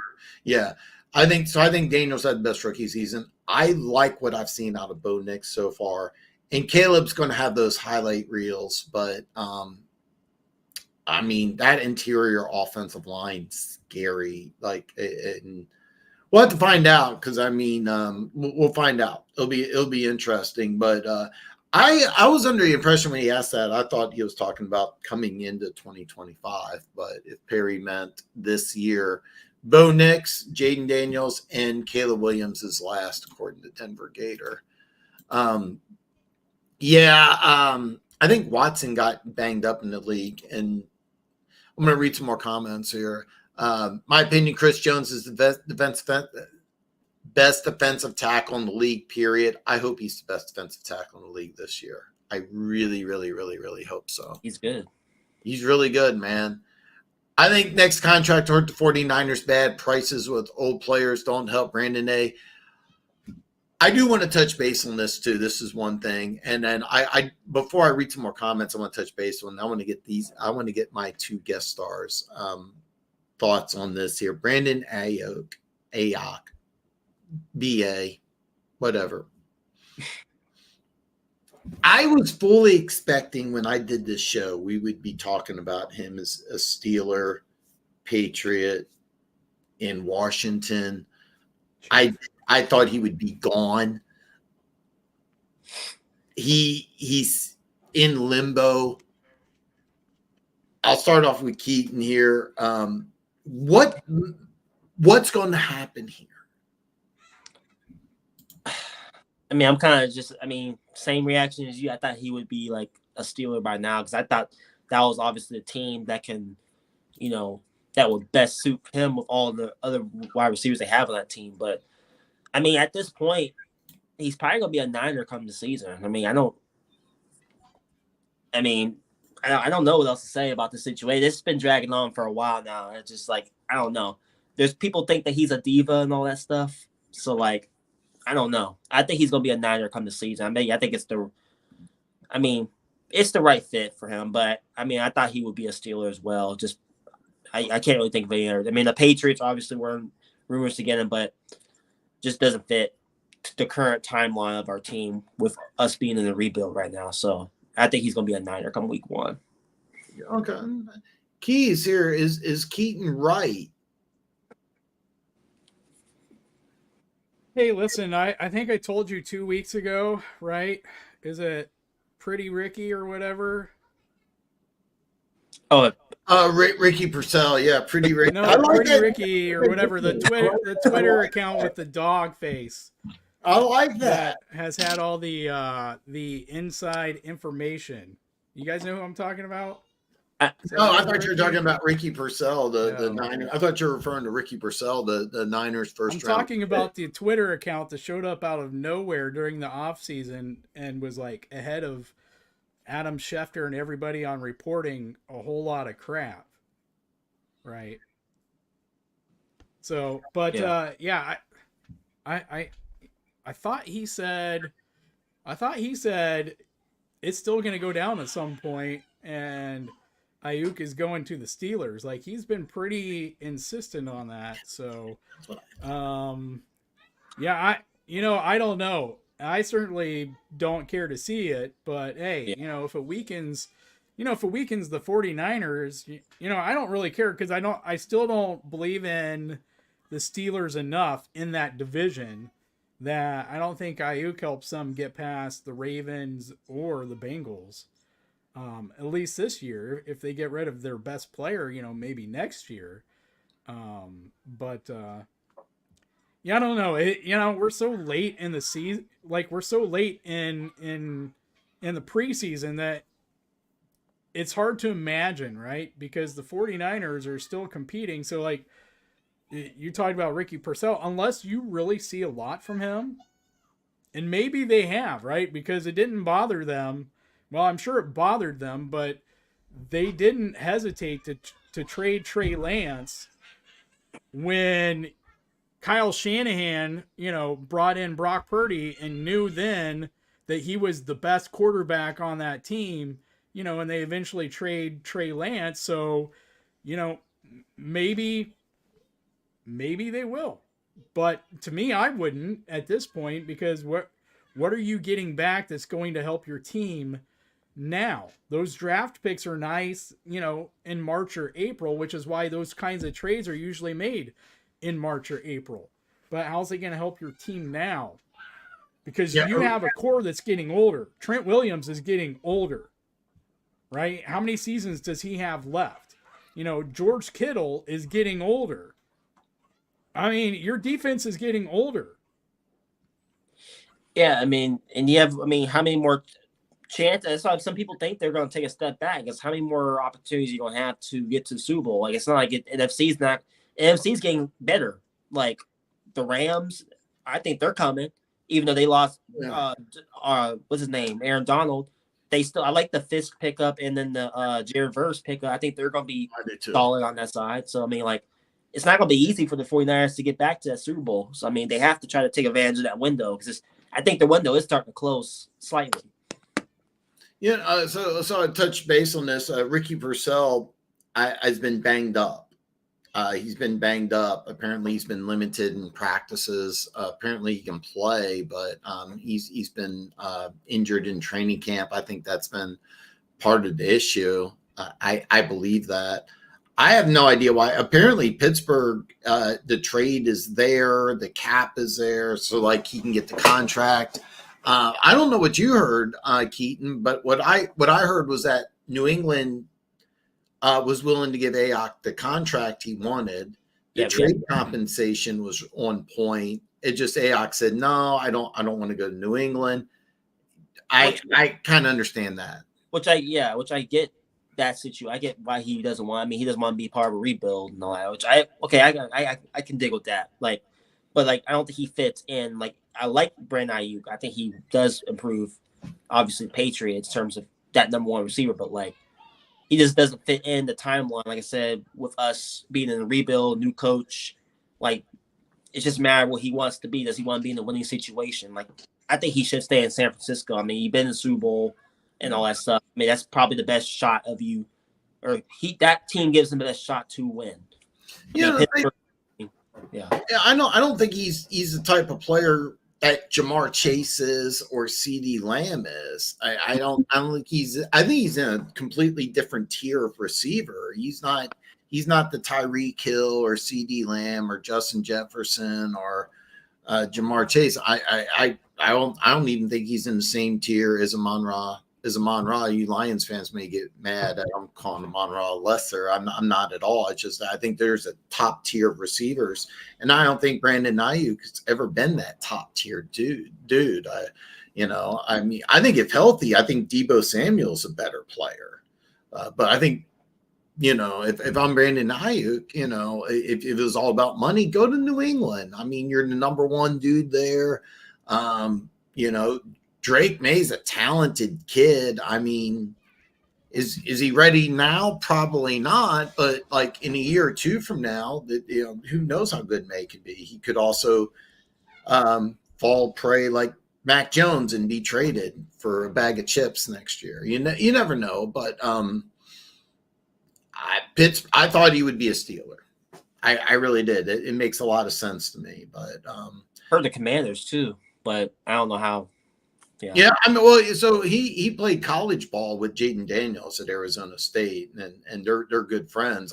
That to me made a lot of sense. And then I watched him out, and they're like, no, but now that he got rid of Dotson, maybe they're reconsidering it. I mean, maybe. That maybe that's the reason why they wanted the extra third round pick, and that would also make a lot of sense. But I was under the impression it's going to be the way I'm going to say this because a lot of people keep. I have no problem like the Chiefs general manager Brett Veach when he's made mistakes. Hey, look, you didn't handle this right. John Lynch, people are saying because he's taken the Niners to a couple Super Bowls, he's a likable dude, he's a smart dude. How he's handled this is terrible. I mean, he's not part of the team. Football season starting in 13 days. You have no trade compensation. You drafted a receiver who is not filling. It looks bad. And Keaton's right. The Rams are gonna push. The Rams are gonna push for that division. I mean. That Rams team, I'm looking at that Rams team. I'm like, man, that's a good football team. Mm-hmm. Yeah, I agree. I'm gonna read some more of these comments here. I want to get you guys out early. I know Keys is robbing the bank tomorrow. Keaton's with triplets. Can you guys want to hang out a little longer? Can you hang out just for a few more minutes, or do you have to get going and do? Yeah, if you got a good question or two. Let's longer because I've been behind on the comments. The only thing I really didn't have a chance to talk about was CeeDee Lamb. I want to go through some of these comments and I want to ask about CeeDee Lamb because we talked about this. Both you guys seem adamant that Philly is going to win the NFC East, which is fun, which is interesting. Perry says Mark Davis doesn't have a clue what he's doing. He needs to get a good GM and coaches, let them do their job with a reasonable amount of time to make it work. And then Rhino's Roundtable comes in an age of immediate gratification. Teams keep firing coaches right away. Who is out there to replace these coaches that are upgrades to me? Young coordinators taking positions. They're not experienced enough, and the defenders wonder why their team is in constant purgatory. No, you got a good point. This next offseason, though, you're going to have Bill Belichick. You're going to have Mike Vrabel. And I think I'm really surprised about Vrabel. I really thought Vrabel would get one of these jobs. I think he's very true.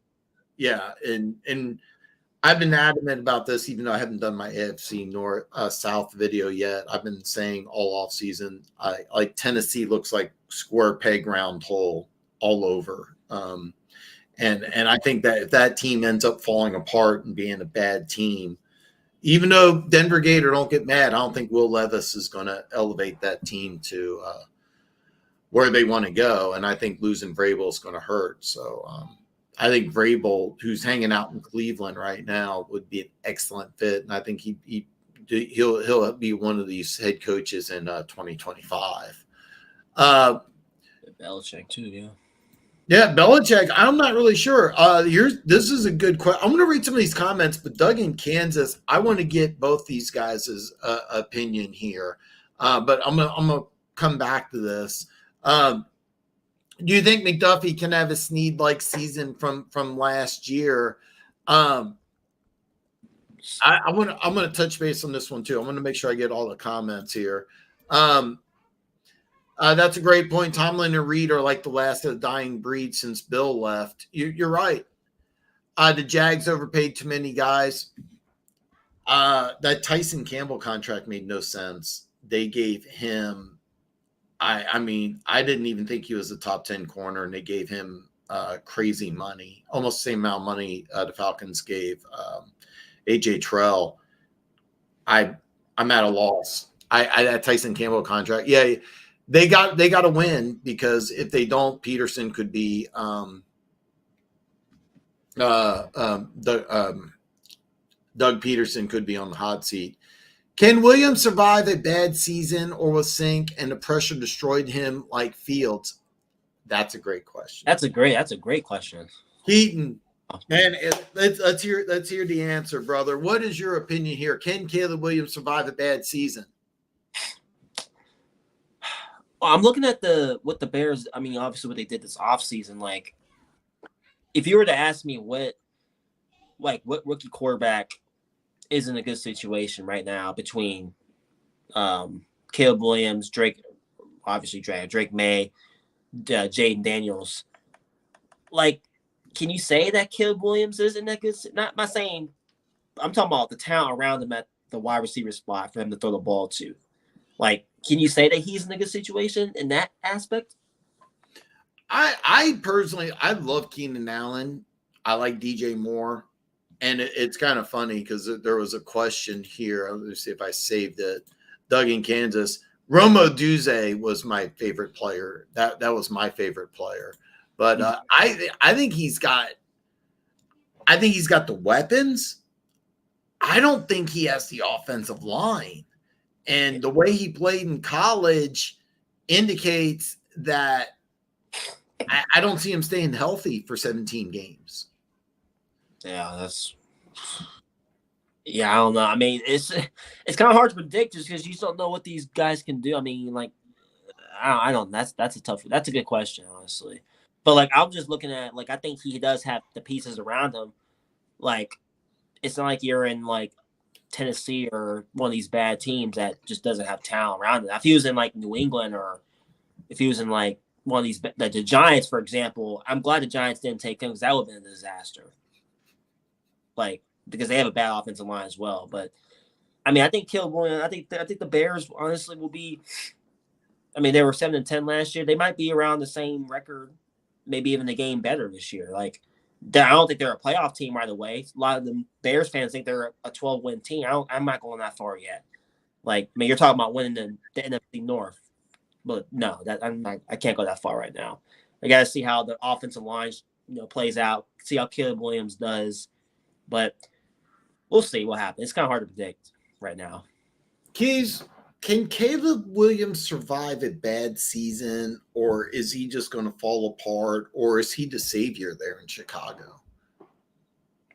I have to watch myself a little bit, because I think we were kind of on the same wavelength, Dan, as far as like his like mental emotional makeup, and the concern there. Chicago is a big market. It's a starved market, and when people, including you, are him himself, are throwing out or, welcoming or, like egging on the Mahomes comparisons, I think that you're putting a lot on yourself. And the city's putting a lot on him. So I think it would be really hard. But if he did survive it, then I got to question my evaluation of his mental and emotional strength. Sorry, Denver. I turned down my gain so it wouldn't pick up my kids screaming in the background, and maybe you guys don't hear it, but it comes through my mic loud. But yeah, like if he makes it through, if that happened and he made it through, like I would have to reevaluate, what I thought about his mental and emotional strength. The little bit I saw of Shane Waldron's offense, I understand what they're doing, and I think it, is going to protect him a bit. So I'd have to ask, like, what's a bad season? Is it a bad offensive season? Because right now, I think even with the offensive line, I think the concern is, like Mahomes had, happy feet to the point that like, Seth Kaiser was like charting that for Mahomes, happy feet. And it's a real issue, especially if you don't have a great offensive coordinator or head coach, that understands his quarterbacks and can correct it. But I I think he could do, probably okay without a great offensive line. My question is, is the defense going to be enough? Because there's some other quarterbacks out there who I think are better set up, and mainly because the defense is so good, at least on paper, that it takes a lot of pressure off the offense. I don't see that for Caleb Williams. I see pressure all the way around, between, the Bears, dismal, last couple decades or so, the size of the market, the hunger in the market, the Mahomes comparisons, like all of this. You went out and you got them offensive weapons, so nobody wants to hear anything about an offensive line because you're just going to hear Bengals fans say, well, Joe Burrow doesn't have an offensive line and he does this, so nobody cares about that. No, you nailed it, and I'm gonna go. I'm gonna answer your question, Barry. Can Williams survive a bad season? No, because it's one thing when you're at USC. I want to pick and choose my words carefully here, but California and Chicago are very, very, very different. But I'm not talking political here because I know Chicago is a very democratic city, and this isn't a political show, but sports towns. California and Chicago are as polar opposite as you can get. What the Bears fans, who's famous, like talk about famous Chicago Bears players. You got Walter Payton, known for what? Toughness, heart. Dick Butkus, Singletary. Yeah, Caleb Williams this offseason in a dress, painting his fingernails. No, he won't be able to survive a bad season. It's a major media market, a Midwest town, and Keys nailed it perfectly. Hey, Joe Burrow was successful without an offensive line, and I was adamant they should have kept Justin Fields, traded that pick, got a ton of weapons. But I'm going to say this, though. I've been watching Hard Knocks and been watching him on preseason, and I like what I saw, and I think the offense will protect him a little bit. So do I think he'll have a bad season? I think that defense is really good. My buddy, Tim, who I think I saw him in the chat earlier, but he texted me. He's like, Dan, I think the Bears could be a sleeper. And I'm like, well, I'm an old school guy. That defense is really good. You got weapons. If Williams just plays game manager, then you got a chance. But if this is a bad team and a bad season, do I think he can survive? No, I do not. But I don't think that it'll be bad. I think the Bears will hover around mediocrity and Williams, and I think Williams, I don't think he's going to play 17 games. I'm just going to level with you. And it's a dick thing to say, I know, but I watched a guy at USC play, move around, scramble, try to juke linebackers and outrun defensive backs. Hey, great. You can do that in the Pac-12. Great. I watched Marcus Mariota do the same thing.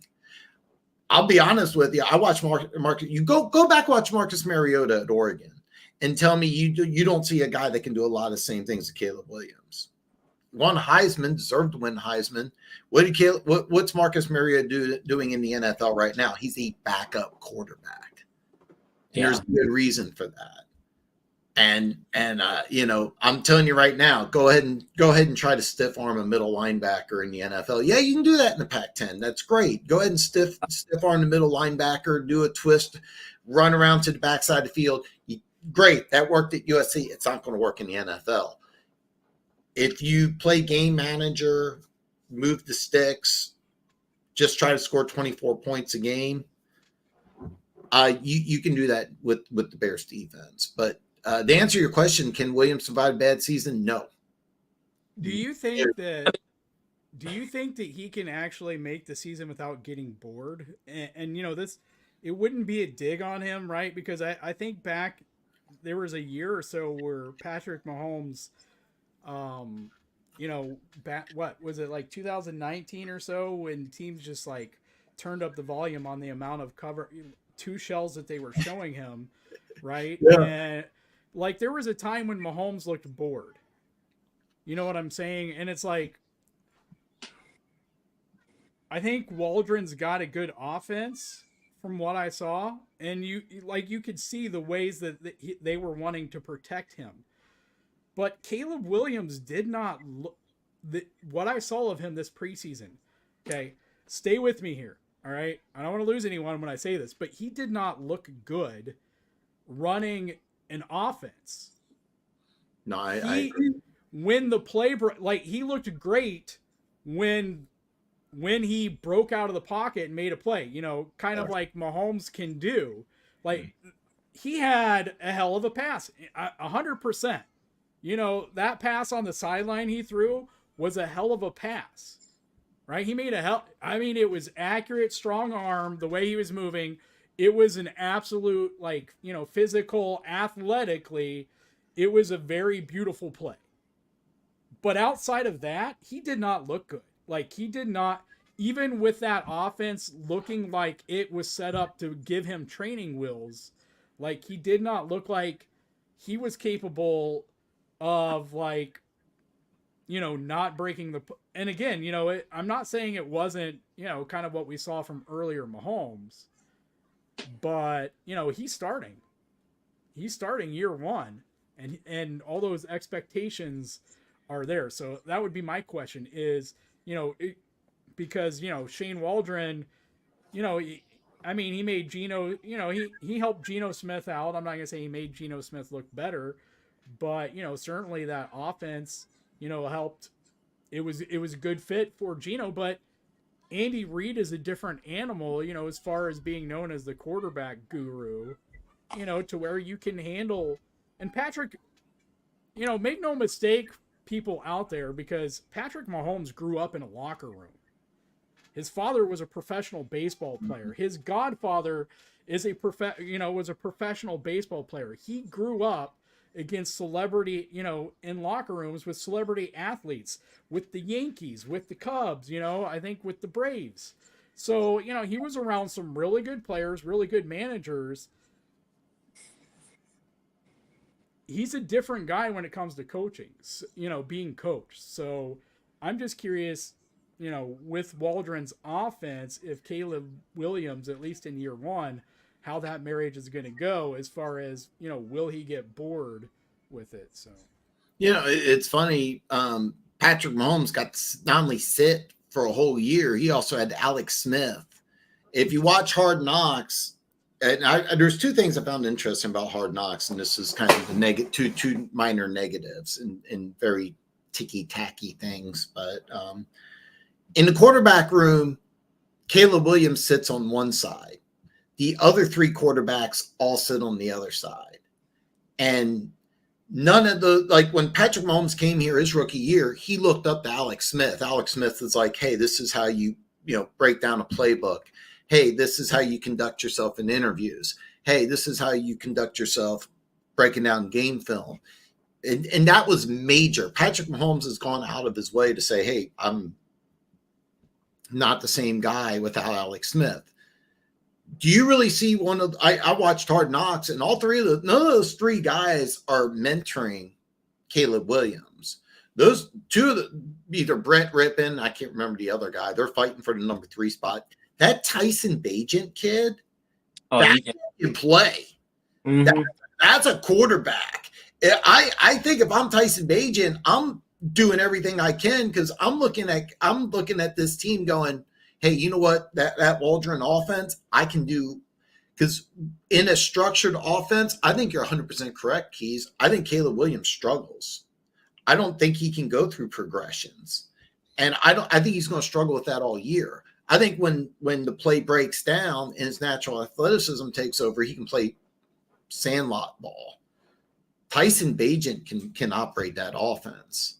I think Tyson Bagent, if you put Tyson Bagent in that Bears offense and said, hey, you're the starter, you're going to play all 17 games, that Bears team could be a 9-10 win team. Is that going to happen? No, we're going to have Caleb Williams as a starter. But who's Caleb Williams going to go to?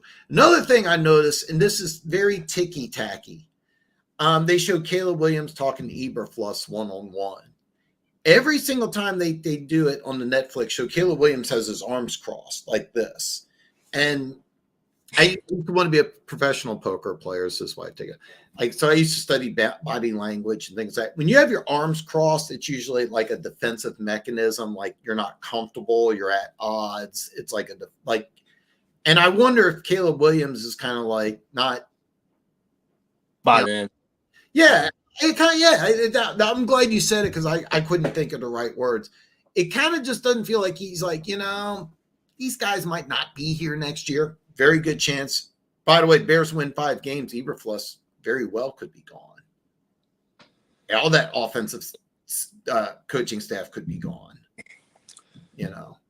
So like I said, very ticky-tacky things that I noticed, but I just if things go bad, I don't think Williams will be able to survive, but I think things will go okay if he just plays 500 type of ball, old Marty ball. Don't turn the ball over, But that's too. It's like you can ask that same question about any of these rookie quarterbacks. Like absolutely, like Jaden Daniels is a good example. With his skinny frame, what I'm saying, he's gonna have to learn how to just, if nothing's there, just throw the ball away. Don't take a big hit. Like if Caleb Williams somehow takes all these hits, like if he's not going to last 17.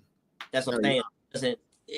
If the offensive line does their job and protects him, then I can see them being around 5. But if they don't somehow protect them, then it could be ugly. No, Jaden Daniels, like he's taking tackles in the SEC. When Micah Parsons comes running towards you, Daniels better learn to get the fuck down. Don't try to run over Micah Parsons. No, get the fuck down. And by the way, Bo Nix looks like he can operate in that Sean Payton offense. He's a good fit.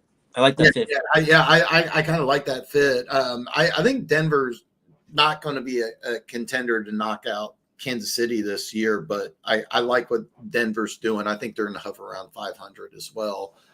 Perry asked, any word out Cards training camp? The only thing I heard of, and I was floored by this, and Corey, a.k.a. the Red Sea, gave me the heads up too, and I can't think of who it is, but Desmond Ridder was traded player-for-player trade. I thought this was a great move because I love Desmond Ridder. I thought he was in a bad situation with Atlanta.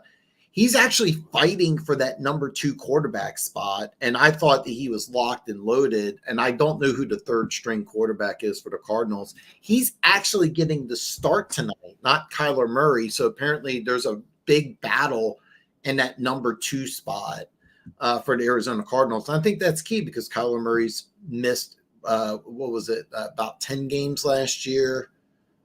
First 10 games of the year, and then they looked a lot better. But is it fair to say, oh, yeah, Kyler Murray's going to play 17 games? No, it's not. So whoever's the backup quarterback's probably going to play. Colt McCoy retired. I thought Desmond Ridder was a lock. That's the only story I've heard. Perry asked a great question here. Keaton, what is a good season for your Pats?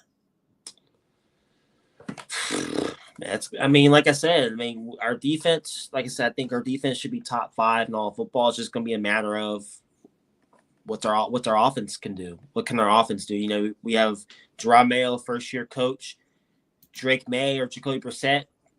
Who starts there? That hasn't been really announced yet. But like I said, if our rookies like Jalen Polk and Baker can show up and just be the rookies, or not be rookies, show promise, but they're unproven, they can go out and just play their game. Like, I think the Patriots, I think people are really kind of disrespecting the Patriots a little bit. Like, some people think Patriots are only going to win like 2-3 games, whatever. But I think if May shows promise, I don't think he's going to start right away. I think he's going to sit some games and just learn. I think he will play middle, maybe towards the end of the season. But this Patriots defense is going to keep him in like it has been the past couple of years. They're going to keep him in every single game.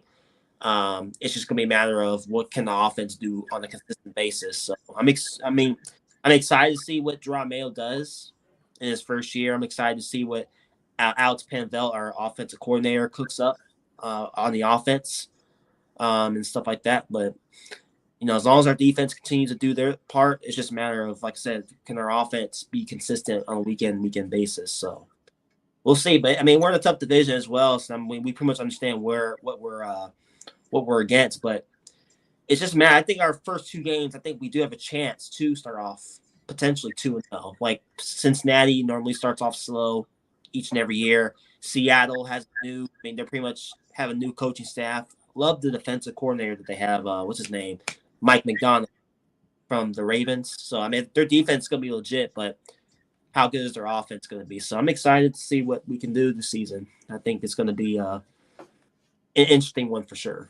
We didn't even get a chance to talk about this. That Darrell Taylor, who's had been pretty successful, is just traded from Seattle. It just happened today, and I put it in our group chat, but I forgot the team he got traded to. Let me try to look that up here I'm drawing a complete blank on the team that he was traded to, but he's a guy that was pretty successful. Okay, the Bears get him. That's great. Yeah, it's a great fit for the Bears because they need another pass rusher opposite Sweat. I think it's a great fit. This is an underrated dude, but his contract's up at the end of the year. So Seattle, I get why Seattle did it. But by the way, my coworkers one of my coworkers, the Cowboys fan, plays a lot of Call of Duty, and he told me there is. So a fake Murray injury might be coming, Keys. You never know. He's got. But to answer Perry's question, I think what's a good season for us, if things really go well, I can see us being around like 7 to 8 wins. But if things really just doesn't go according to plan, I can see us finishing with the same record as last year's, maybe like that 4 to 5 win rate on the floor. Keys, New England, are they going to be a 7 to 8 win team, or are they going to be a 4 or 5 win team? To me, it partially comes down to how good of a coach is Gerard Mayo going to show himself to be. For me, I'm gonna go on the lower side though. Just because I have to see an actual good offense for a year, right? Give me one season where I can see the offense like because even if the defense is Belichick level or even better, I mean, hell, the Patriots had some bad injury luck on defense, They right? did. Exactly. Yep. But I got to see the offense be better. If I can see that, and it's hard to imagine it won't be, it won't easily be better than Bill O'Brien's offense and Matt Patricia's offense and whatever. For sure. But I got to see enough out of that offense before I can take a higher amount of wins just for me. Doug in Kansas says, hot take, I think the AFC East, they split with Miami, Buffalo, and Jets. Wow. I'll tell you what, Doug, if New England goes 3-3 in the AFC East, I think that there's a good chance they can get to 9 to 10 wins, and you may get into a wild card, but I'm not that quite optimistic. I think they'll hover around 500. I really do, but I agree with Keys. I need to see more from their offense. I'm expecting we'll see a little more. I think we'll see a run heavy offense with New England.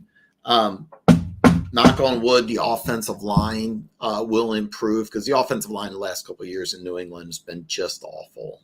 Some bad. So Belichick's been widely famous for not being able to draft wide receivers. The last couple of offensive linemen he drafted Cole Strange in the first round. Terrible. I didn't even know who the fuck that was. I mean, I'm a draft junkie, and I'm like, who's this dude? And then I was like, oh yeah, this is a guy I thought and everybody else thought was a third round pick. And then I tried justifying it because I bought into the Bill Belichick. Some of their guards look decent. David Andrews, their center's not bad. Their right tackle, I'm drawing a blank on the guy's name, is solid, but yeah, they have a problem at left tackle. They got the former Steelers guy. By the way, Pittsburgh doesn't have a good offensive line either. So if they're throwing offensive linemen away, that's not a huge fit. They drafted a guy from Penn State in the third round who I was okay on.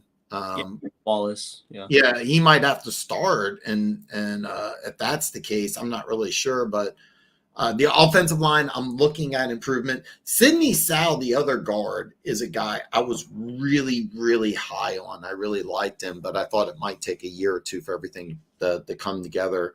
If he improves, that Cole Strange improves, David Andrews stays healthy, you have the interior that could be decent. Your tackles, the right tackle, it's Mike something. You signed him a nice contract on the offseason. He's solid, massive hole at the left side. So, but I think the Patriots defense will keep them in games. I think the offense is going to be good enough I'll say this here. I think the Patriots offense is probably going to be better than the Raiders offense. I'll say that. And that's why I think the Patriots will have around 500. But I don't see them making the playoffs here. And Perry, yeah, if Murray applied himself and stayed healthy, he could be great. Yeah, lay up that call. Yeah. Keys, I know that you are busy with preparing for your bank robbery tomorrow. Before you tap out here, any final thoughts? Anything you want to answer? Anything you want to say before you get ready? And do not get caught. I'm hoping. Hey, listen. The greatest Chiefs fan ever is now in prison for robbing banks. So this is what you have to do if you want to watch the Chiefs in the Super Bowl.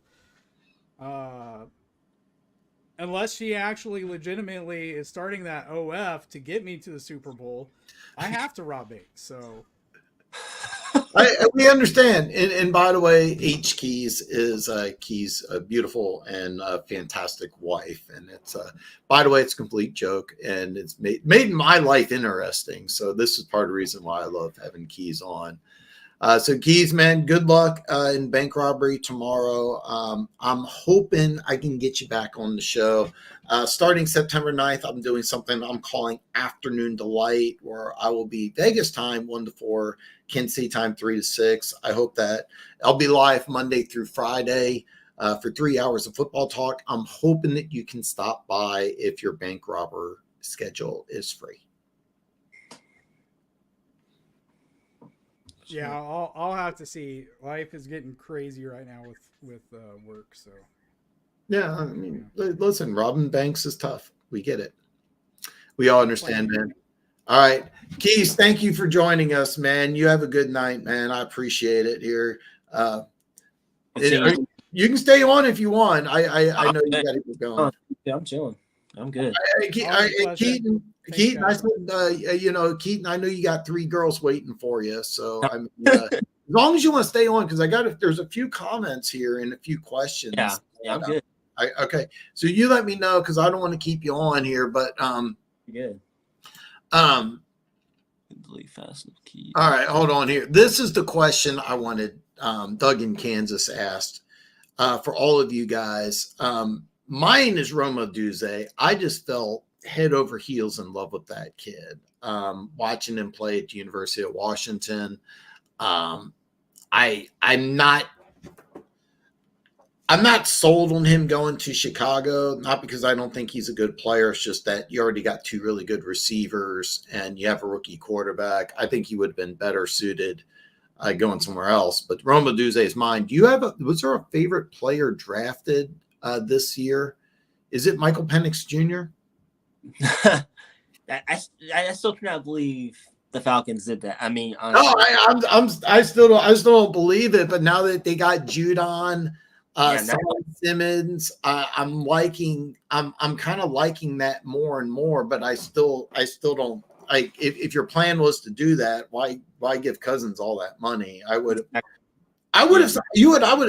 signed Jacoby Brissett instead. Signed him to a 1-year deal, and if I planned on drafting, Penix, I don't understand the 4-year, $160 million deal for Cousins. So, right. But do you have a favorite player?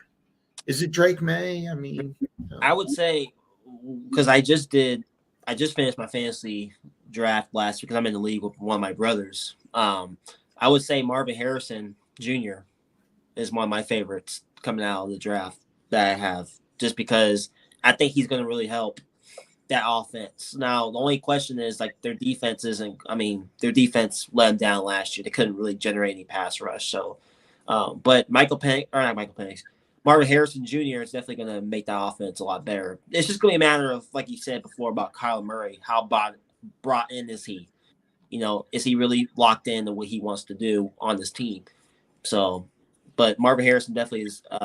I think he's going to definitely improve that offense for sure. So I'm excited to see what he does on the field for that team this year. Little side note, Doug in Kansas, because you're relatively new. I've had Keaton come on many times. He has a YouTube channel, Keaton Talk Sports. It's great. He's been doing a lot of stuff on Instagram. I should put the links below, but right before the show, I realized that my YouTube channel wasn't set up. I forgot to put in a bunch of stuff in the description. But Keaton Talk Sports, check out him on YouTube, check him out on Instagram. But since I don't recognize your name, I'm going to assume that you don't know this. Keaton is a huge Ohio State fan. So that might be part of the completely unbiased thing for saying that Marvin Harrison Jr. is his favorite player. That said, Keaton, just because I may not be able to have you on next week, in 8 days from now, Akron is going to play your Ohio State Buckeyes. What are the odds Akron pulls the upset? I mean, anything happen on any given Saturday. That's all. That's the old little quote I use. But, I think Ohio State, like I said, it should be there's really no excuses this year. I mean, especially with, Jim Harbaugh being gone now from Michigan with all the cheating scandals that's been going on over there. So, like, there's really no reason why Ohio State shouldn't go undefeated and win the Natty this year. But, like I said, there's a lot of good teams out there. So you just got to see what happens. So, nothing's guaranteed. No, I agree completely. I mean, the amount of talent is on that team is just ridiculous. And for those of you who don't know, I'm a proud sponsor with BetUS. If you sign up, you can get 125% bonus on your first 3 deposits. I went real quick onto ESPN because I had that pulled up here, and they have Ohio State as a 50.5 point favorite. So are you telling me that Akron's going to cover that, or is there a chance that Ohio State wins this game over 50? Oh, that's what I thought. I would, yeah, I would say. I mean, I don't. 50's kind of big. I don't think Ohio State they should dominate, but I don't know about 50 though. I don't know, man. I mean, I'm looking at it here. I'm trying. Give me a second here because I'm trying to. Okay, so I got that game here on BetUS, and BetUS has 50. I'm gonna tell you this right now. I think Ohio State will cover that. I think Ohio State wins by over 50. There's so much talent on that team. There is so much talent. They'll beat Akron by over 50. It'll get ugly. It will get ugly. It could, yeah. You never know. It can go either way. That's for sure. No, no more Dante Scarica as the Patriots O-line coach. Yeah, I'm kind of with Keaton with Ohio State. I really think that there's a good chance that the Patriots are going to hover around 500. I love the defense. A lot of people are upset about the Judon trade, but here's the deal. Last year, what New England did is they drafted one of my I can't believe it. I was getting ready to say his name, and I absolutely forgot the guy's name. They drafted one of my. I'll have to actually look this up. I apologize, everyone. Keon White. I'm sorry. Yeah. 2 years ago, Keon White was one of my biggest draft crushes. If you don't know his story, he went to it was like a Division III, really small college. He was playing tight end. They moved him because he put on size. They moved him to the defensive side of the ball. Then he transferred to Georgia Tech and was just destroying teams. And one thing I really liked about him at Georgia Tech is he's like 6'5". He was 285. He ran like a 4'6" something. He was used as outside linebacker, defensive tackle, defensive end. They used him all over that, and he was dominant everywhere. And I think he's going to be a kind of a surprise pick. But what good teams do is that when they know a player's leaving, they draft the guy who's going to replace him. And that's a guy like I think Keon White's going to step in, and I think that Patriots defense is going to be really, really, really good. Keaton said top 5. I think definitely top 10. In week 1, I'm going to put some money down on the Patriots cover 9.5 against a Bengals team that has got Burrow banged up, an offensive line that's banged up, and Jamar Chase, who I was kind of surprised to hear both Keaton and Keys call Jamar Chase the best player on the Bengals. I think that was really fun for me. It was really fun for me. Are they still paying Cousins that contract? Destroyed any advantage of rookie on a why give Cousins a 4-year, $160 million deal and then draft a quarterback? It didn't make any sense. Now that you've fixed up your defense, I sort of kind of get it, but what's going to happen is that what's going to happen though? I mean, you're going to get rid of Cousins after what, 1 or 2 years, and you're going to have that dead cap space. It was there's a lot of hype about the Falcons, and I think that they're going to be disappointed unless Penix is that superstar dude. I don't know. I don't know. Yeah. I don't know. Denver Gator, Oregon versus Ohio State for the Big Ten championship. Both teams go to the playoffs. I agree. Yeah, I agree. Or for those of you that don't know, Oregon is loaded. Oh, Oregon's loaded. Oregon's going to play Michigan, and I'm going to tell you this right now. I don't know where the game's at, but Oregon's probably going to win that game. Michigan. Have you seen Michigan's schedule? Their schedule's brutal. Okay, so they're an underdog at home against Texas. By the way, you want to talk about Texas? They have a Manning as a backup. I'm going to tell you this right now. If you're a Michigan fan, I put this into Michigan. I followed Michigan on Instagram. I sent you that clip that Michigan put out that they beat Ohio. It's been like 1,740 days since Ohio State. Here, I put this in the chat. Nobody responded. I think they deleted it. But how many wins will Michigan get? And I said probably 8 because they're going to lose to Texas. I think they're going to lose to Oregon. They're going to lose to Ohio State. Washington. And then okay, maybe they can beat Washington, but you also have Wisconsin's building something. Minnesota's getting some talent in there. They're doing something. Nebraska, Matt Rule's building something there in Nebraska as well. People are telling me Indiana's a sleeper. I'm telling you, I think Michigan's an 8-win team. I'm not doing this because I'm kissing Keaton's butt here, trying to butter up his Buckeyes. I'm just telling you, listen, you lose your head coach. You know, I know you're talented, but look at what you lost in the draft. More players are drafted by Michigan than any other team this year. Mm-hmm. Right? I mean, they even had guys in the later rounds going. They lost a lot of guys, and yeah, I know that they got one of the best recruiting classes in the country. I get that, but no, I think they're like an 8-14 Michigan. But no, I agree. Oregon's loaded, and really, there's no excuse for Ohio State not to win the whole thing.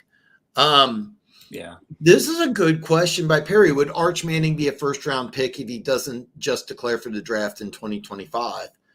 The way I believe so what it is that he's not eligible. He's a sophomore this year. So yet the rule is, this has been in place for a couple of years. You have to be out of high school for 3 years.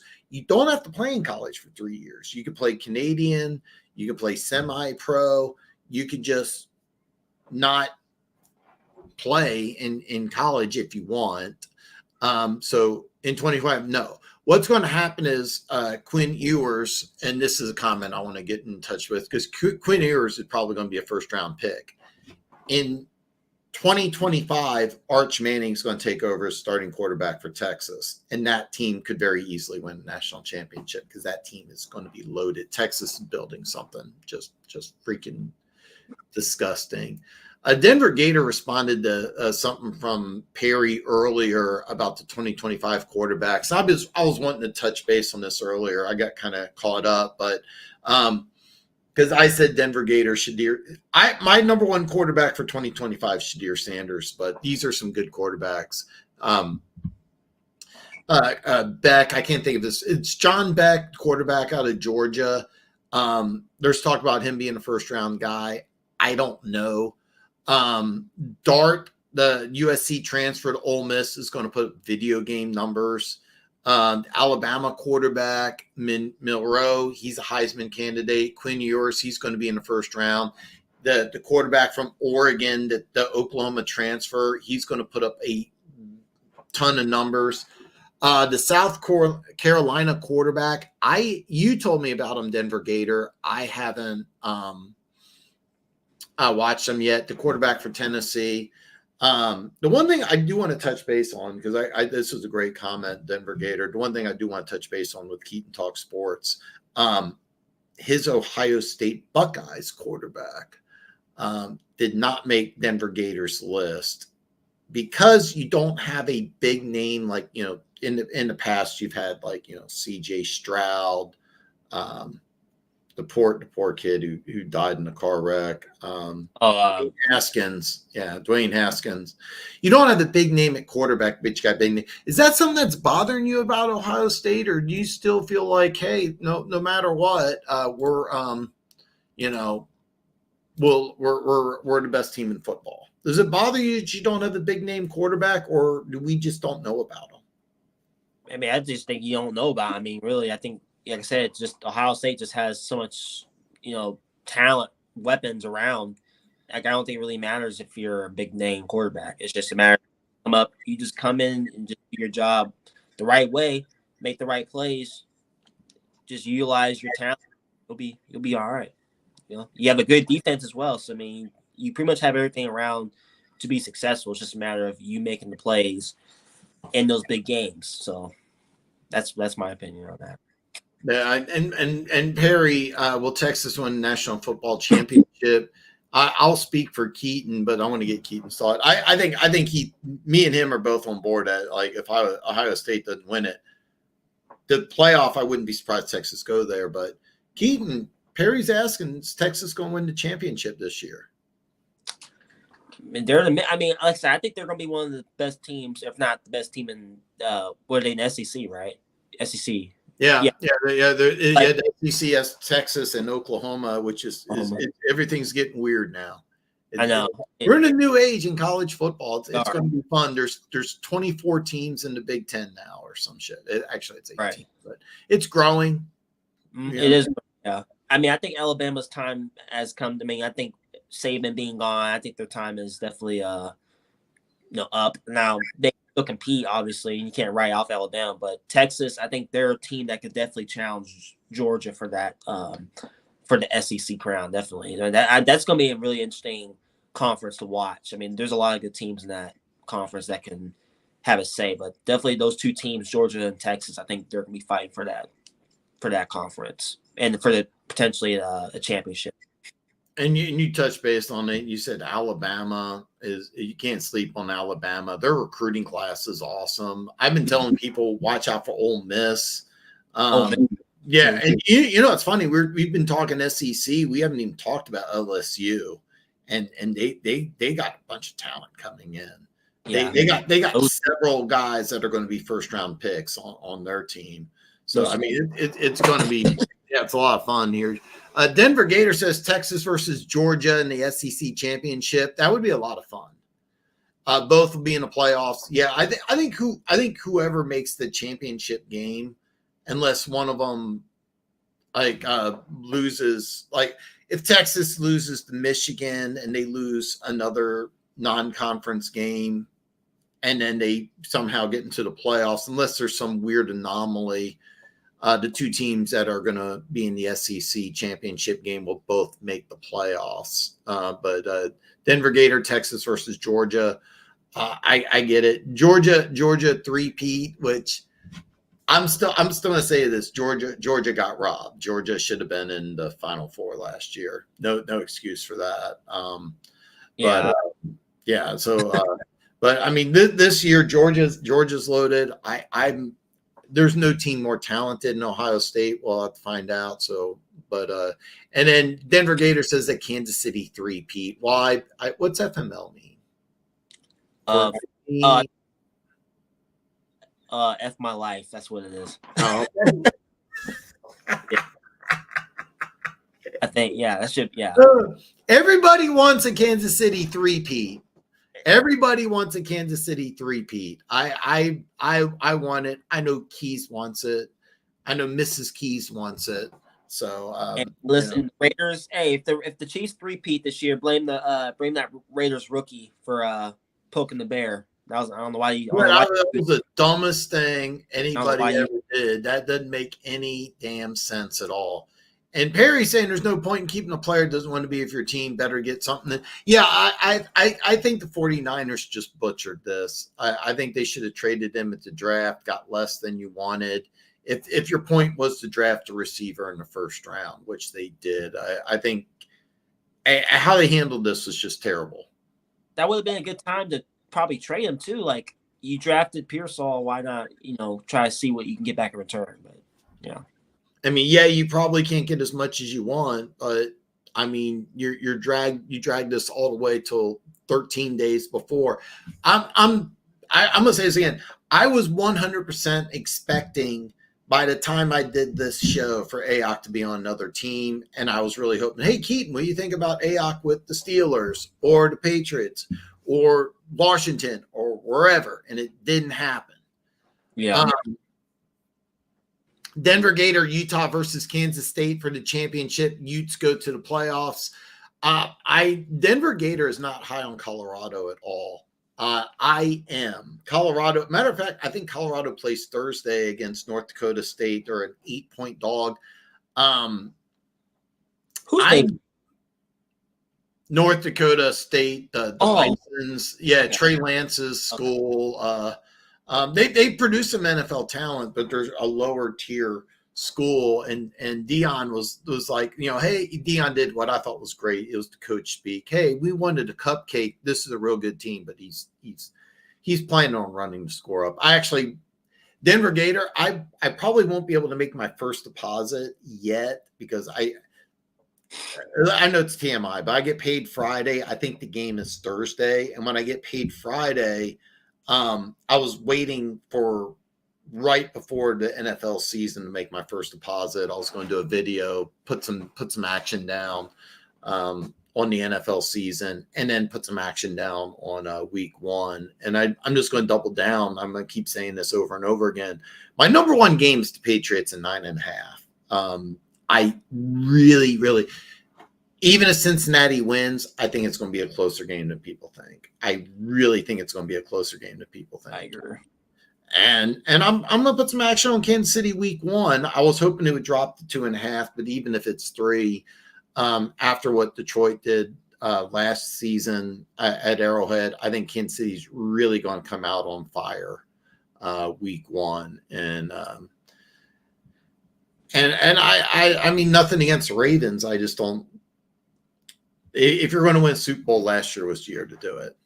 I mean, that back. I think their defense isn't going to be as good. Like losing Patrick Queen and losing their best defensive coordinator. So I mean, Clowney played phenomenal. Yeah, lose Queen. I think they lost. I don't know if they lost both their safeties. I know Geno Stone they lost to. Yeah, they lost Stone. That's going to be a big loss. I don't get me wrong. I'm not sitting here telling you the Ravens are going to have the worst defense in football, but I think it takes a step back. And, for whatever reason, Lamar Jackson didn't want to participate in offseason drills. And I think that it's funny. More news was made about Aaron Rodgers missing than Lamar Jackson, but I think Lamar Jackson has a bigger effect because you have a second-year offensive coordinator and you have a bunch of new pieces coming in. And week 1, you're playing Kansas City. I mean, why are you hanging out in Florida? It didn't make any sense. Yeah, but Denver Gator. I agree completely with Utah. That's a team I think a lot of people are sleeping on. And I do agree with you. I think Utah wins that. But I'm telling you right now, watch out for Colorado. That's going to be a good team. They're getting loaded. They're getting loaded. I think I sent you the clip about Warren Sapp enjoying coaching. They got Warren Sapp on that coaching staff. They brought in a bunch of junior college transfers. Colorado's doing some really cool shit. They're doing some really, really cool shit. So Perry says Cousins will have a high cap hit or they may not be able to trade her. Yeah, it's a bad situation. Me and Keaton, neither one of us could figure out why the Falcons didn't go after an edge rusher, but now they got Judon. And I don't know if you saw this on Hard Knocks, but the Bears were trying to get Judon, but they only wanted to trade for him if they could get a contract, and they were adamant that they couldn't get a contract. So that's why they didn't pull the trigger. Well, like the Judon trade, like he even stated that he may not even, after he's gonna play out this contract, he's probably gonna not come back to Atlanta. He's probably gonna go to the team after this year. So like, where do you go? So it's like you look back at this pick, it's like you should have drafted Dallas Turner with that pick. No, you're right. You're getting a 1-year rental and you're giving up a 3rd round pick, and you have a rookie quarterback that you want to build this team around. Mm-hmm. That doesn't make any sense. The only way that trade makes sense for Judon is if you sign him to a long-term deal. He's after his contract's up, he's gone. And so unless you win a Super Bowl, great, but you're winning a Super Bowl with Cousins. You're not going to win a Super Bowl with Penix. And if you do win a Super Bowl, what the fuck did you draft Penix for in the first place? So I don't get it. I really don't get it. But if the Falcons are smart, if Judon has a good season, they sign him. But we'll find out. But yeah, a lot of questionable things.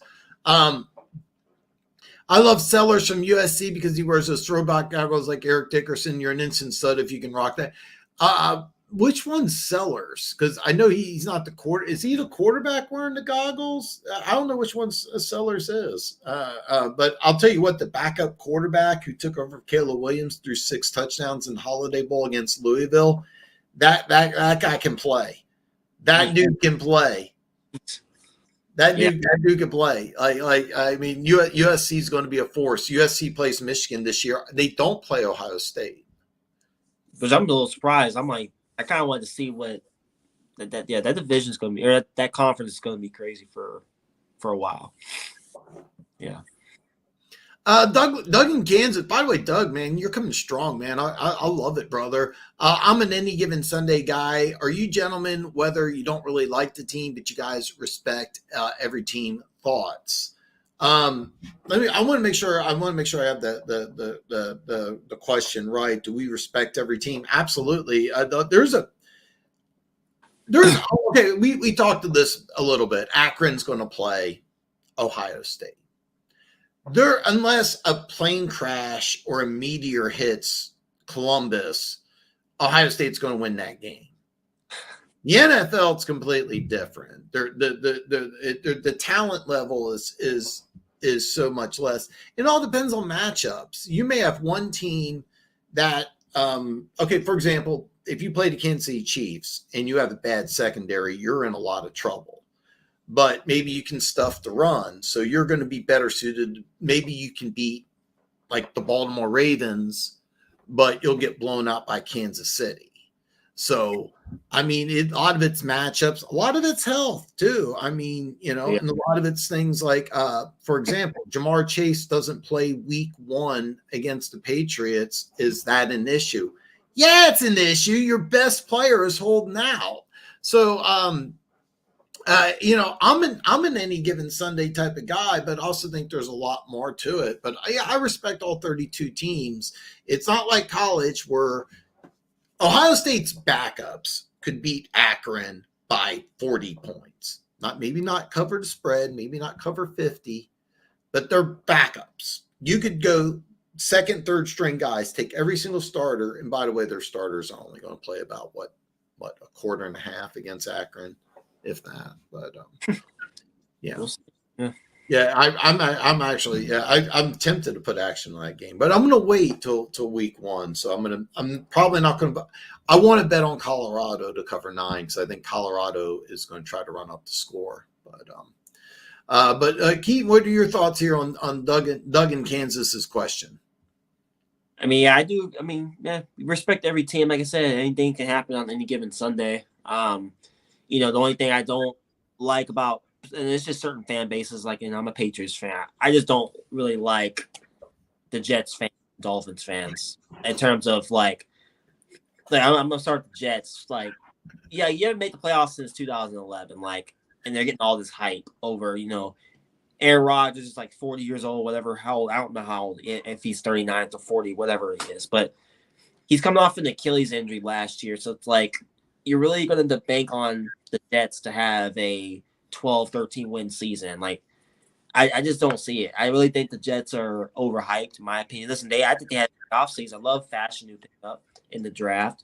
I think it was necessary because Rodgers going out in 4 plays last year. Yeah, it was necessary to address that, that position on the offensive line. Defense, I think, is a Super Bowl defense in the Jets. They carried last year. The offense couldn't do their part, obviously, with Rodgers being gone. Zach Wilson was a shell of himself like he has been. So, the Jets, I believe, we'll have to see come the season. The Dolphins, like I said, I think Tua, that contract is going to come back to bite them, in my opinion. That's just me. If he gets hurt again, then... Oh, God. Yeah. You lost all that weight. You give him all that money. If things don't play out well, then where do you go if you're the Dolphins? Yeah, you're 100% correct about that. It's funny that you don't have a problem with Bill's Mafia. I did a video about them doing the breaking tables thing.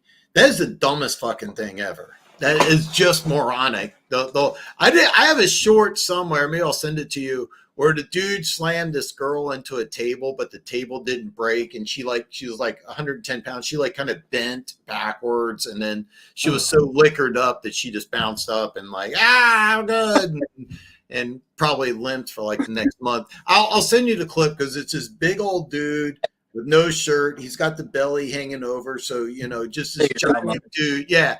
And so what he did is he has this. I made a short of it. I'll send it to you. But anyway, he picked up girls and slammed them into tables, and I'm like, you've got to be fucking kidding me.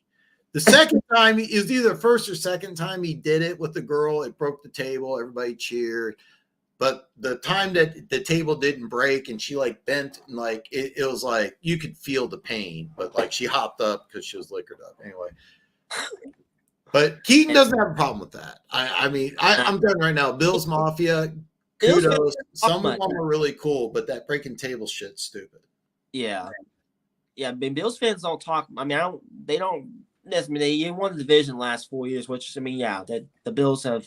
You've done a good job there.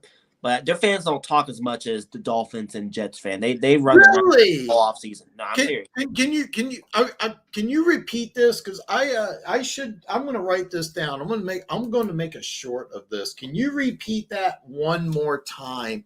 For I have a buddy of mine who's a Dolphins fan. I'm writing this timestamp down. Can you repeat that one more time? What, like about the fan bases? So Miami and New York is trash. Can you repeat that, please? Jets, like the Jets fans, like they just like you haven't made the playoffs since 2011. You know what I'm saying? So you have a great offseason, but like, can we just wait until what happens in the season before you guys talk about how you're gonna win the AFC East and you're gonna win the Super Bowl? Dolphins fans, what have you guys done? Like seriously, like Tua, you gave him all that money. If he gets hurt, if he gets hit, I think they're gonna regret giving them that money. I agree completely. And the Dolphins fans, like I said, I mean, just them and Jets fans, they just been running their mouths all off season about how they're gonna do this, they're gonna do that when they haven't done anything ever. Like you've never seen a Super Bowl in your lifetime. Like, I'm just saying. Oh, like, God. Do something before you just run your mouths about how you're gonna win the Super Bowl when you haven't done that yet. So like, let's just calm down with all the hype with those two teams, especially the Jets. Man, Keaton Talk Sports is on fire here, telling Jets fans to shut up. Do something first. I beat the Chiefs first. Like, they're the two-time reigning defending Super Bowl champions. Like, they're the team to beat. So, like, just do something before you just run your mouths about how you're going to win the Super Bowl when you obviously haven't done anything ever. So, we'll just... Oh, God. This is why I always beg Keaton Talk Sports to come on here, because he's just telling Jets and Dolphins fans to shut up. I love this. Folks, by the way, Keaton Talk Sports, I didn't have the link, but go to Keaton Talk Sports on YouTube. Go to Keaton Talk Sports on Instagram. His Instagram lately has been on fire. It's been on fire. I really got a kick out of it. I really been posting a lot of stuff on Instagram. I kind of need to take a page out of your book. I need to get more involved in Instagram. But that's something I've been working on. It's something I've been working on. Keaton Talk Sports Instagram's a little better than mine right now. I'll give it up. Denver Gator, fun fact, Notre Dame's highest ranking with a perfect season can be number 5. You're right. And by the way, Notre Dame is they're I think trying to affiliate or associate themselves with the ACC. I don't know why they're not in the Big Ten, because that would make a lot of sense. I mean, play Michigan State. That would be a lot of fun. I mean, you're right there in Indiana. I mean, I don't get why Notre Dame doesn't join the Big Ten, which is bringing everybody. Yeah. Because all of Notre Dame's biggest rivals, I know this from NCAA because I played NCAA like a crackhead. And Notre Dame's rivals, USC, Big Ten, Michigan, Big Ten, Michigan State, Big Ten. It's all their in-state rival. Indiana, not really a rival. The only rival is Stanford, and that's kind of died. Yeah. I don't consider it, but the by the way, I haven't played the new NCAA yet, but the old NCAA, the 2014 version, those are the 4 rivals, and 3 of them are in the Big Ten. I mean, but you're right, Denver Gator. And by the way, of all the teams we talked about, we haven't talked about Notre Dame, and I don't think they're. I mean, don't get me wrong, they'll win 8 or 9 games, and you'll see them on TV, but I don't think they make the. I don't see it. I could be wrong. Barry asked a great question. Brock Bowers could have a day 1 impact for Las Vegas. I follow a lot of Raiders social media. I've been hearing a lot of Raiders hype, and they're talking about him being like George Kittle 2.0, except better. And I mean, it's no. He's going to be a starter, but I think the Raiders' offense is just going to be bad. I just think it's going to be bad. Now, This question. What actually, what do you think? And is he gonna blow up? I don't even know who the Raiders play the Chargers week 1. Is he just gonna go nuts on the Chargers? I mean, it's gonna help Aiden McConnell, or not Aiden McConnell, Gardner Minshew, whoever's the starter there. I think it's. I don't even know. I should know that because I'm here. The reason why I don't know it is because I don't think it matters. I really don't think it matters. I really don't. Okay, so I'm on the Raiders. ESPN's not the best, but they have Gardner Minshew. Okay. Yeah. Right move, but it's just gonna be a matter of like I think Brock Bowers can be something good or can be something special. I think he, given the year he had at Georgia, it's just gonna be a matter of can Minshew, like, can they give him the ball consistently? That's really my only issue I have with because I'm not really sold with either of those quarterbacks. And I really think Penix would have been a perfect fit for that offense if the Falcons weren't dumb enough to, draft him with the 8th pick. So if that weren't the case, the Raiders would have been picking him, or he would have been the Raider instead of picking Brock Bowers. You're right. There was lots of talk that they wanted the number 2 pick because they were in love with Jaden Daniels. And that would have been the Raider. There's no question that the Raiders and Commanders would have made a trade that Daniels would be a starting quarterback in Vegas. But yeah. Gardner Minshew is going to be a starting quarterback, and I'm telling you this right now, and I like Gardner Minshew. Like I really like Gardner Minshew. That offense is going to be bad in Vegas. It's a bad offense. I'm telling you right now. And Perry, you're right. The media in New York is nuts. That's part of it. But Keaton also said the Dolphins fans need to shut up. It's funny. I've had a guy from Pete's Takes. He's a Dolphins fan, and he's like these Tua fans. He calls them Tua-neers. He says that they're just nuts, and I'm like. Yeah, and he was the only Dolphins fan, and that's why I had him come on here. He's like, listen, Tua's not the guy. And he's realistic. Hey, listen, he stays healthy, great. Let's say he stays healthy. Where would you put him? Because I think he's top 10. I think he's on a different tier than your elite guys. He's not Jackson. He's not Allen. He's not Mahomes. He's on the lower tier. Yeah, I agree with that. But I mean, like, even if he has a good season, Dolphins are still losing early in the playoffs. They're not going far. I don't see it either. Can you beat the Ravens? I mean, you got blown out by the Chiefs. Or not blown out, but you lost to the Chiefs last year, and you got blown out by the Ravens. So it's like, can you beat teams above 5? Can you beat the playoff caliber teams that you have to beat to get to the Super Bowl? I don't see it. I think that I said this in my video. I have the Dolphins taking a step back. Because you lose your defensive coordinator, you lose your best defensive player in Wilkins. You didn't even try to sign him. That didn't make any sense. I have no. I don't care how much they talk about how much they like their new defensive coordinator. You lose your best defensive player and your defensive coordinator. Your defense has to take a step back. That's why I see it. But Eaton. Look, I'm a Chiefs fan, so I need your honest opinion. Do you think Lamar is ready for the season's first game? I mean, I think he'll be ready. It's just going to be a matter of, like I said, their defense.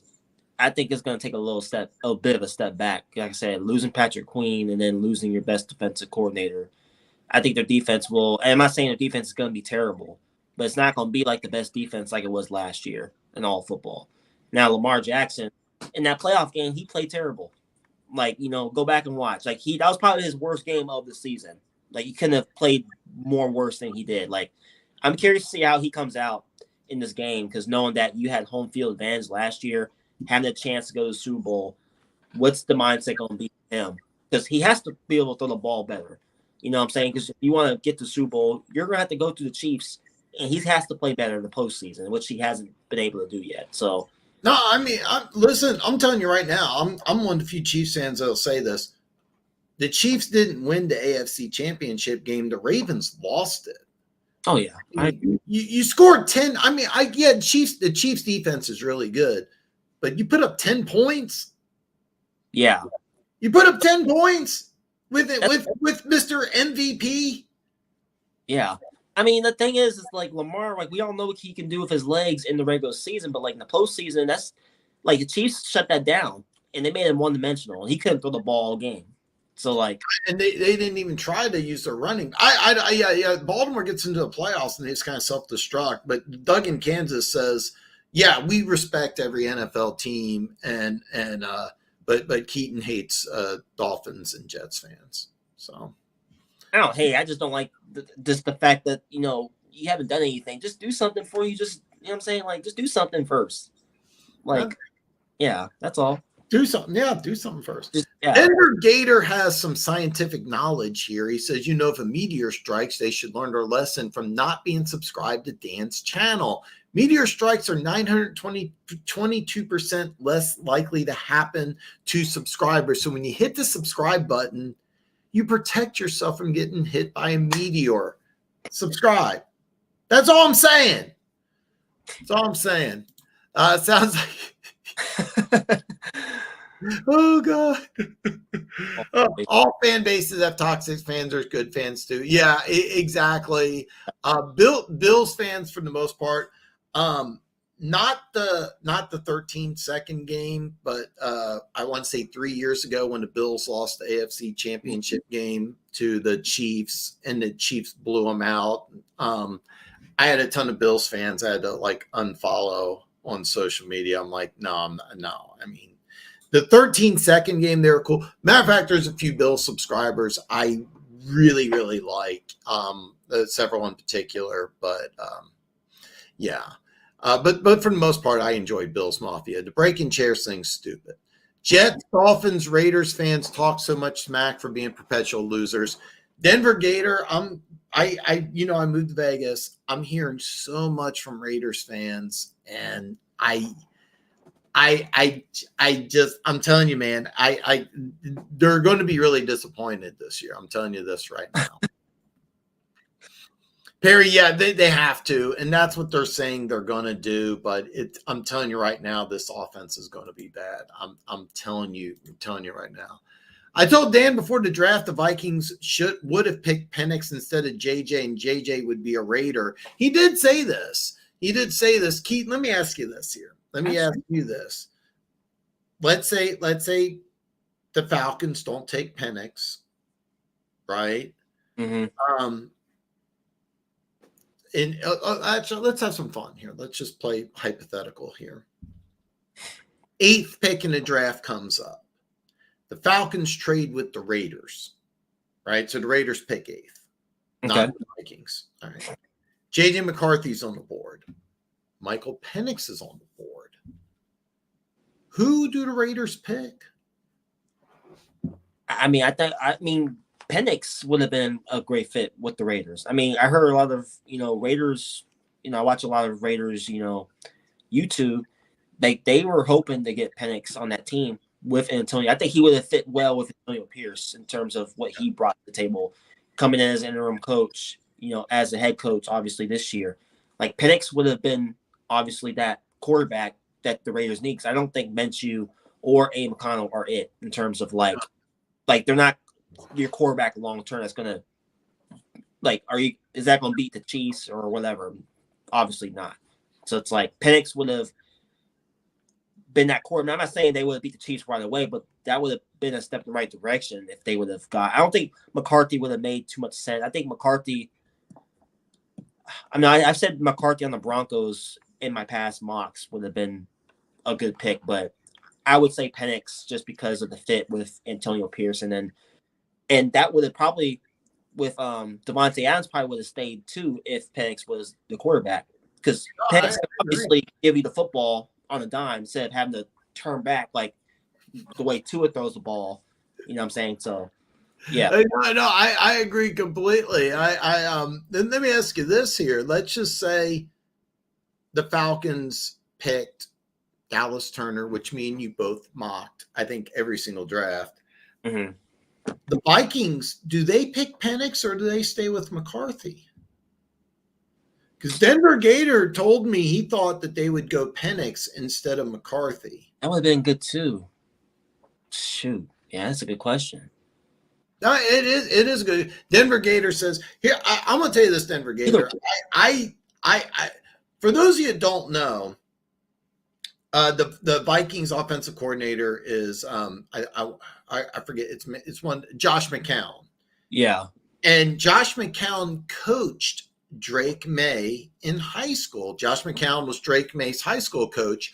So what happened is that the Vikings made this trade because they wanted to trade with New England. They were trying to get the number 3 pick because they wanted Drake May. J.J. McCarthy was the consolation prize.